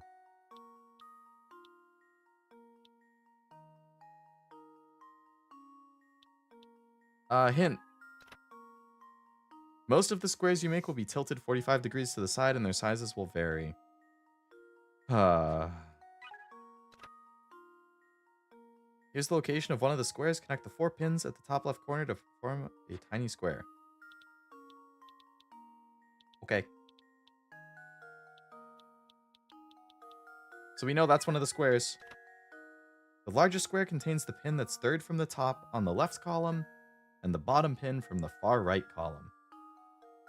You will also need to form diagonal blocks using the 2 pins lined up diagonally on the bottom left portion of the board. There are 2 more small squares just like this on the board. Oh my god. The third from the top on the left column, and the bottom in the far right.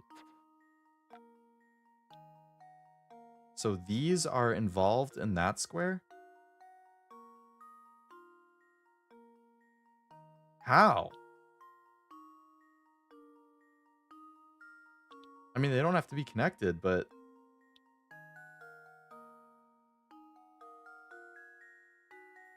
That's not a square. That's 5 by 4. Column, not row. Oh, the bottom pin in the far right. What the fuck? The third from the top on the left column and the bottom pin in the far right column? It's way too big!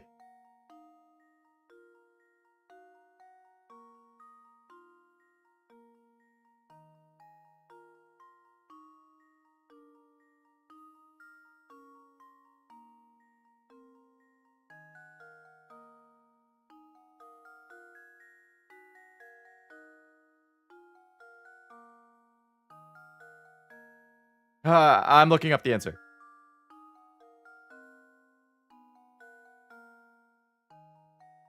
I'm hungry and I want dinner and this doesn't make any sense. Uses pins... Alright, so this is the first one. Square 2 uses pin 1 from row 4.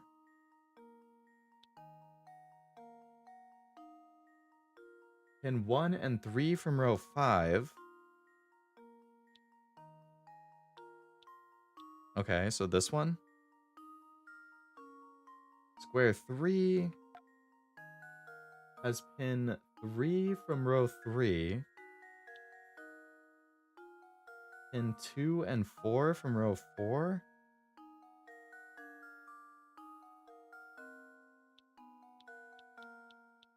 This. Square 4 is formed with pin 5 from row 1. Pin 4 and 6 from row 2. Okay. 5 is pin 3 from row 1. Pin 5 in row 2. Pin 2 in row 3.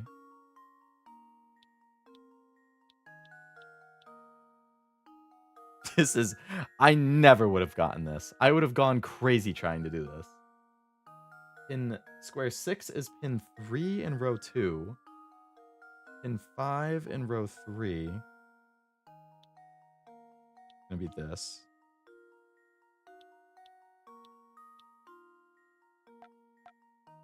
And then pin 4 in row 1. Oh, these.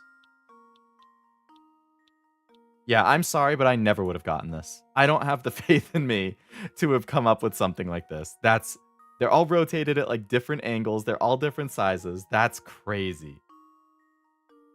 How did they expect kids to do this? I'm 28 and I gave up so fast. That's wild. Luke, here's my answer. Another puzzle solved. Just be a gamer, bro. If only. Tracking down all those tilted squares was pretty fun, wasn't it?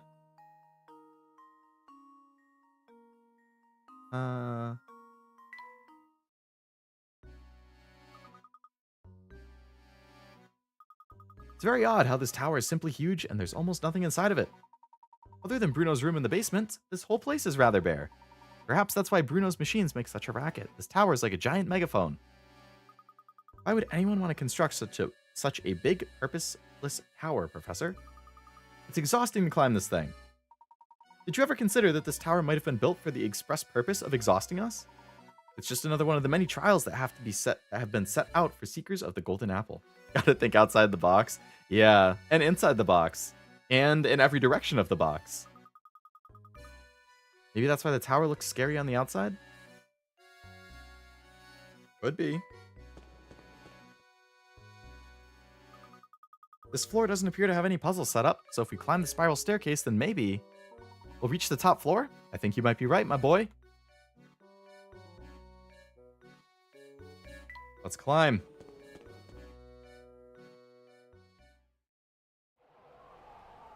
Looks like a hurricane right on top. What the heck? Oh my god! Oh, this little house.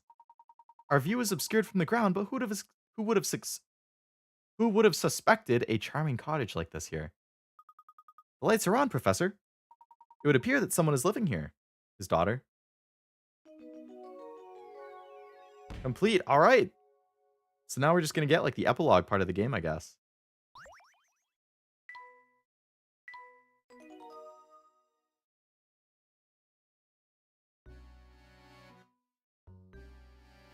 Let's head in. You've reached the top of the tower. Continue into the house or return to the village to explore more. Into the house, of course. What kind of person would live in a place like this? It's very well furnished. Unbelievable! Just look at this room. The stuff in here has to be worth gazillions. This must be the top floor that Bruno spoke of. So we might be standing in the same room as the golden apple at this very moment? I've been waiting for you two. It is her. Yeah, she's the daughter.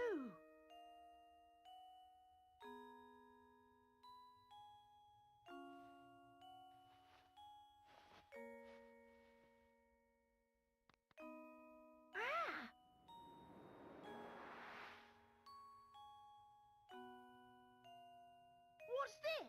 What's going on here? Come on, Luke, put it My together. boy, what you see here is the golden apple herself. It was a person? Oh shit, there's movies? Yeah, there's actually cutscenes. You're the golden apple? Professor, you knew about this? I had an inkling. Don't you see how genius it is, though? The Baron didn't write the will to find a successor to his fortune. His true aim was to find a worthy guardian for his daughter, and he was willing to put his whole fortune on the line to do so. Yes.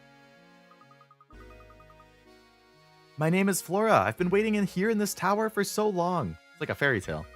Were you locked up here this whole time? Oh no, but before Papa passed, he told me I should wait here until someone from outside St. Monsieur came for me. Papa said that whoever came for me would be someone I could trust with my life. So that's why you kept watching us move about town. What was that? Her head is shaped like an apple. What's going on? Oh, What is this, like freaking... This is like Eggman from Sonic type stuff. here I come.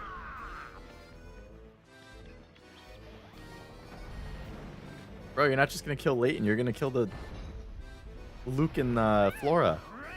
Ready or not?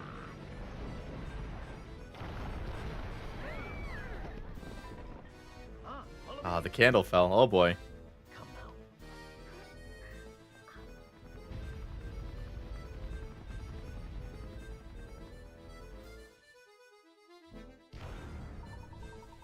Follow me, we must evacuate this tower immediately. Now that's a puzzle. Well, like a taffy apple. How do they put puzzles in this? I don't know. The whole town is built on puzzles. The wacky villain, wacky races.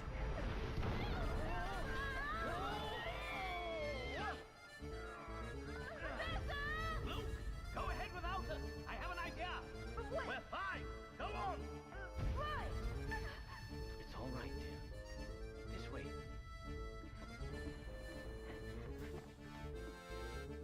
Boy. What are we gonna do? I've got it. Just wait a moment, Flora.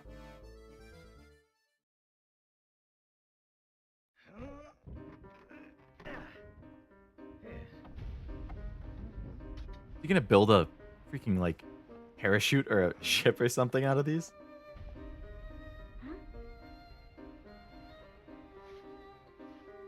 Evacuate the tower, not before we do one more puzzle. Oh no. I feel like ending it on puzzle 100 was probably a good move.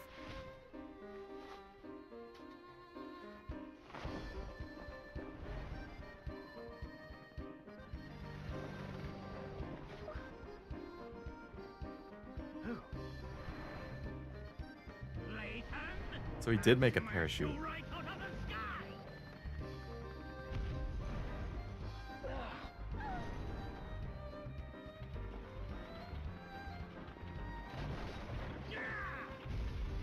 Nice glider, yeah. No. This isn't over yet, Layton. Just you wait. One day I will have my revenge on you. I gotta do 100 secret puzzles that count as the final boss. Please, God, no. Hold tight.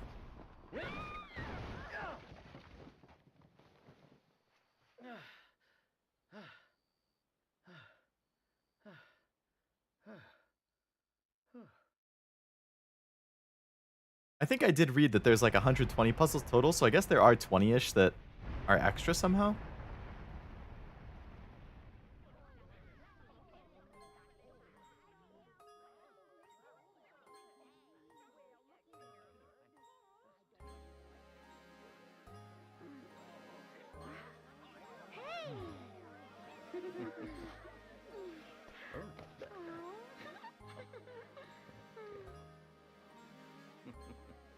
What was her name? Flora?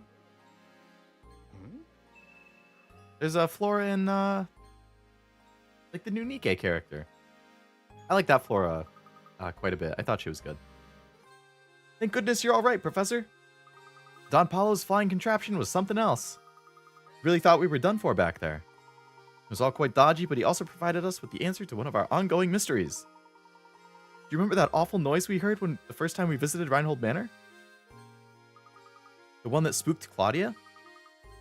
That must have been the noise. You've put it together. The racket was likely Don Paulo's contraption making a crash landing. If that's the case, we now know the approximate time of Don Paulo's entrance into St. Mystere. That makes perfect sense. It figures then that Franco wouldn't notice Don Paulo's entrance. So if Flora is the golden apple everyone's looking for, that means the treasure that Lady Dahlia and the others were chasing never existed in the first place. I'm fairly certain they weren't mistaken. I do believe a fortune is hidden somewhere within this town. But the Baron would need to hide it somewhere only the golden apple would know to look. You mean that Flora knows where it's hidden? I'm sorry, but I don't know about a treasure or anything like that. Let's head back to Reinhold Manor. I suspect we'll clear everything up there.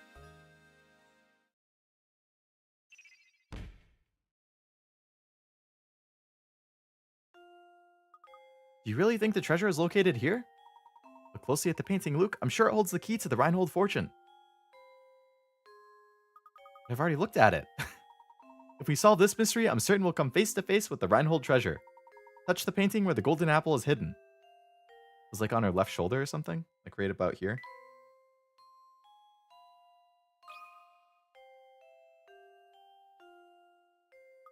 I remember, it's right here. Aha, a hidden switch. It was in the manor all along. The switch has activated the wall. Ah, staircase is opening up. And to think Reinhold Manor held the secret behind the painting all along. There's a passage that leads further in. Let's see where this goes. Oh my god, that's a lot of gold. Oh my goodness, look at this place. I had no idea. How in the world did you know that the switch was hidden in the painting? Listen closely, Luke. Wisdom wasn't the only thing Baron Reinhold required of potential guardians for his daughter. You saw it too, did you not? The peculiar mark on her neck that only appeared once she laughed. In other words, Baron Reinhold set that one last requirement for the potential inheritor to his fortune. He wanted someone who could make Flora smile again after losing those dear to her. Oh, that's nice. Very cute. Paulo just made it onto the wanted terrorist list after destroying that tower. He should. To that person and that person only would Baron Reinhold reveal the location of his actual fortune. That's unbelievable, Professor, but it all makes sense now. Flora, my little Flora. Where's that voice coming from? You've made it here at last. That voice, Papa, is that you? My dear Flora, has the village watched over you as I would have? I built St. Mystere for you so that you would never have to know true loneliness. Well, to be fair, Bruno did the actual building, but that's beside the point. In any case, if you've come this far, I suppose it's safe to assume my plan was a success. My greatest regret is that I'm not there to see you become a young woman.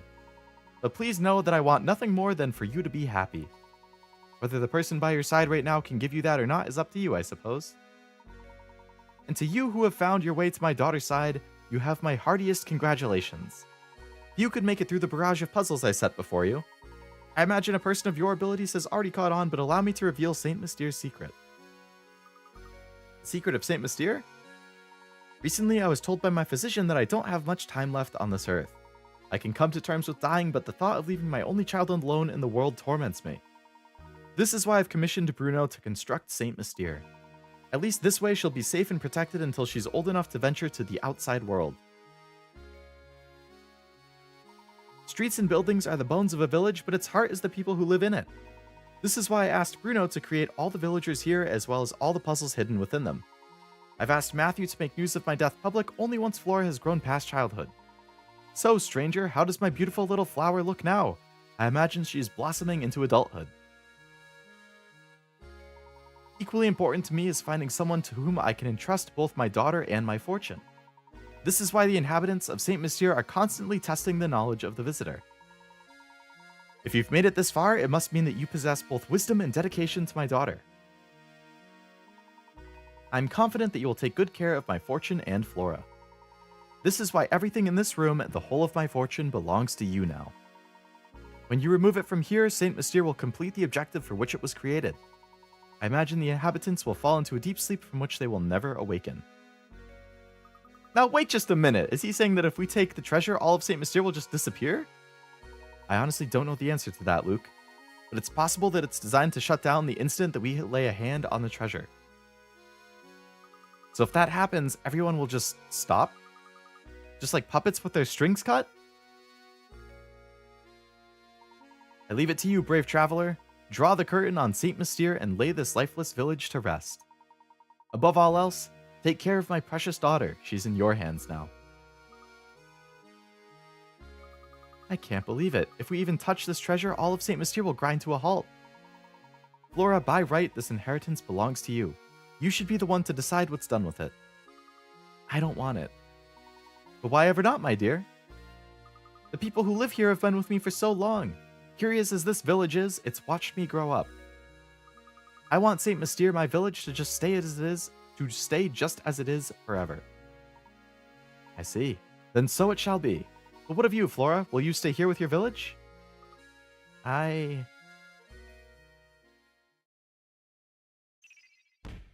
All the mysteries are solved!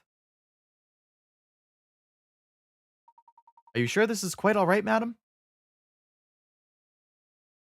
Certainly. If leaving will make Flora happy, I'd like nothing more than to see her off with a smile.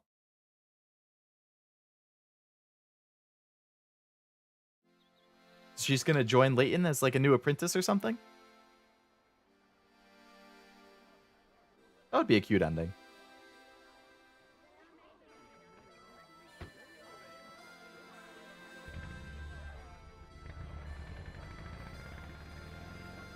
Everyone came to say goodbye. Ah. That kind of stuff always gets me.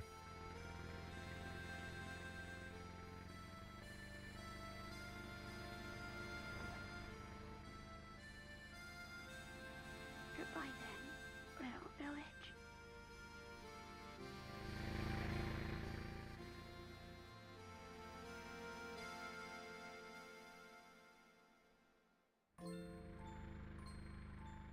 What an astonishing village that was, Professor Layton. I'm good, Oblivion. I'm good. Placing the front page of the London Times again sometime soon. Don't you worry. No, Luke. Saint Mystere's secret must stay between us. Huh? But it was a little more touching than I You see, expected. my dear boy, we don't want people to make a spectacle of Flora. That wouldn't be right. Of course. Always thinking of others. Well, one must always put a lady's needs first. That's what a gentleman does.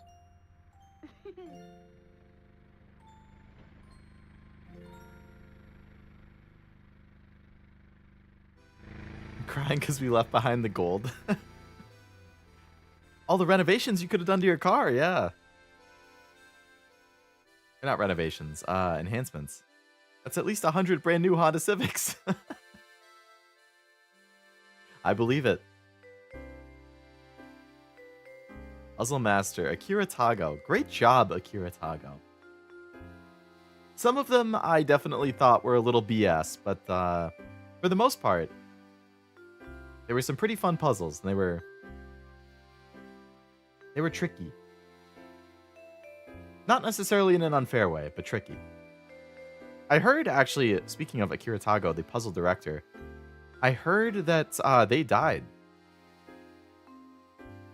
Like, they passed away somewhat recently, and that's kind of why the Layton series has not had anything new for a while. Or they were the director for, like, all of the first 6 games, and then I think they passed away, and they came out with one other one, that, like, Mystery Journey one that you have on the Switch. So that was somebody else who came up with the puzzles for that. If I'm that evil dude, I'm definitely making a U-turn and picking up the gold. Damn. Got a lot of gold wanters here. RIP to a real one, for real. I know I got tilted on some of the puzzles, but I did think that was a very fun game. I definitely enjoyed the puzzles. I thought the satisfaction I got when I actually solved some of them were fun. Or when I solved them in general was fun.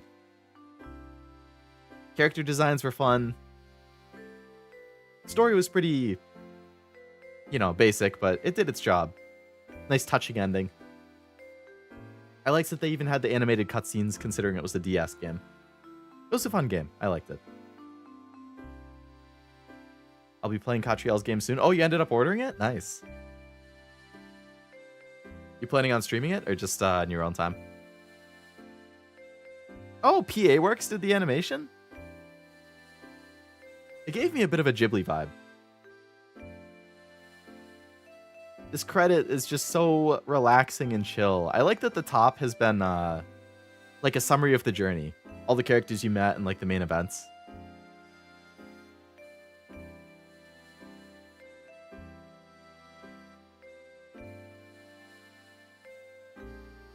Streaming Frost was interested in watching? Very nice. Ooh, then I'll have to decide.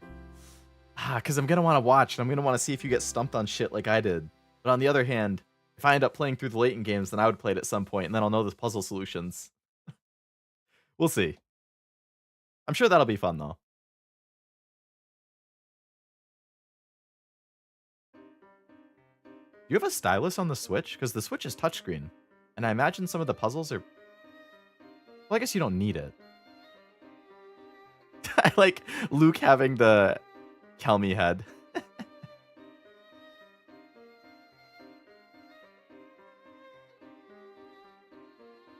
Glad I caught the end just in time. I actually got to go, but I'll see you around. Sounds good, Honda. Thanks for stopping by. And I hope you have a nice rest of your night. Just watch it. I watched this one, and I'll probably go back to play it. That's fair. Because I probably would be playing them in order if I play them anyway. And the Catriel one would be like 7th or 8th in the play order. So by the time I get to it, I probably would forget most of the solutions anyway.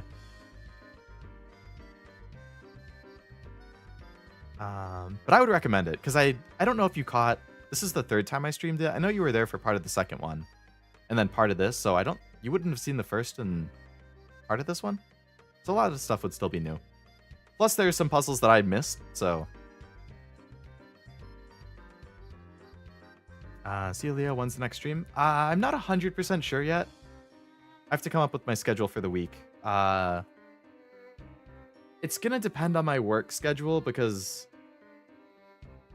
it's gonna be pretty busy tomorrow, and I don't know how long that's gonna continue. I would say at a minimum, I'll still stream on Thursday, Saturday, and Sunday. I'm not sure if I'll get another one in yet. Definitely gonna depend on work and stuff. But once I know, I'm sure I will be posting the schedule all the usual places. That being YouTube community tab, Twitter, and Discord.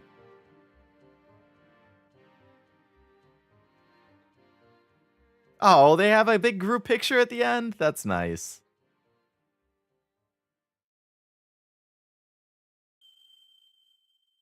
To be continued. Ba-ba-ba. In the next game, which is... I forget the name of it. The Unwound Future or something like that? Why do you post 2 images of the schedule? Because YouTube... for whatever reason, on community posts, they crop the image into a square. But the schedule's not a square, it's a rectangle. So if you want... Generally, what people will do, or what I've seen people do, is some people just post 1, and I've considered just doing that. But I've seen other people do what I do, and they'll post 2, but they center the image differently. So, like, if you're swiping on the post, then you'll see, like, the left half of the image on the first post, and then when you swipe, you see the right half. It's just because YouTube is weird with... I wish that if you posted a horizontal landscape image, they would just show it in landscape, but no, they chose to do it in squares for whatever reason. I mean, my schedule is square because it just fit better across all platforms. I think that's a good call. Yeah. Mine, so this is the 2nd schedule I've used. My first one was a straight up like landscape image. This one is kind of closer to a square. Like it's not as wide, but it still doesn't fit as etsy. And I use just a template from, I purchased a template from Etsy or not Etsy, Etsy or Gumroad or something like that. So I just like fill in the names and times and then it populates it for me, which is nice.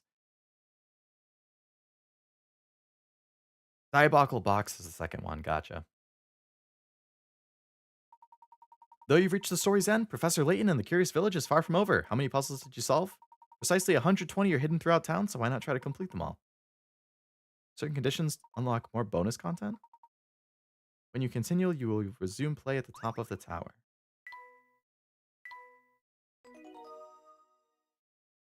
Wow, what a coincidence. I solved the exact same amount of puzzles as the person who I bought this pre-owned from, I guess.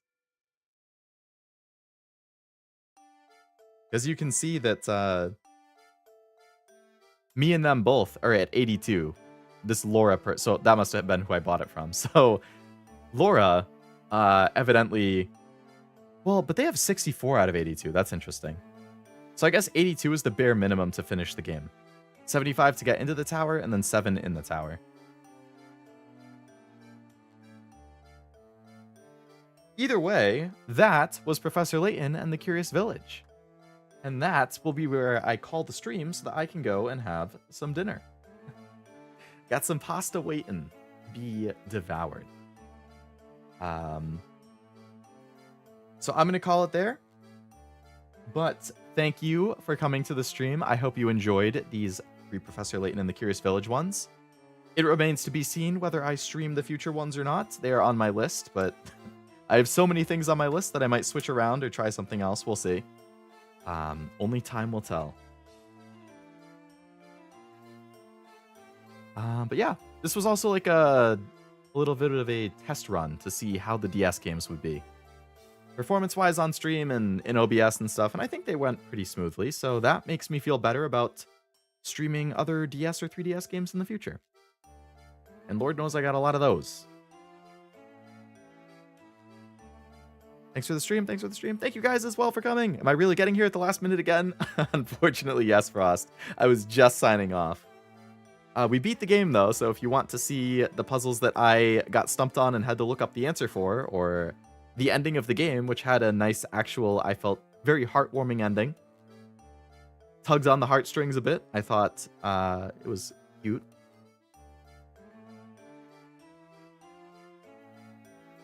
But yeah, streams for next week. I'm sure I'll be continuing God of War and Metaphor, and then we'll see what comes outside of that.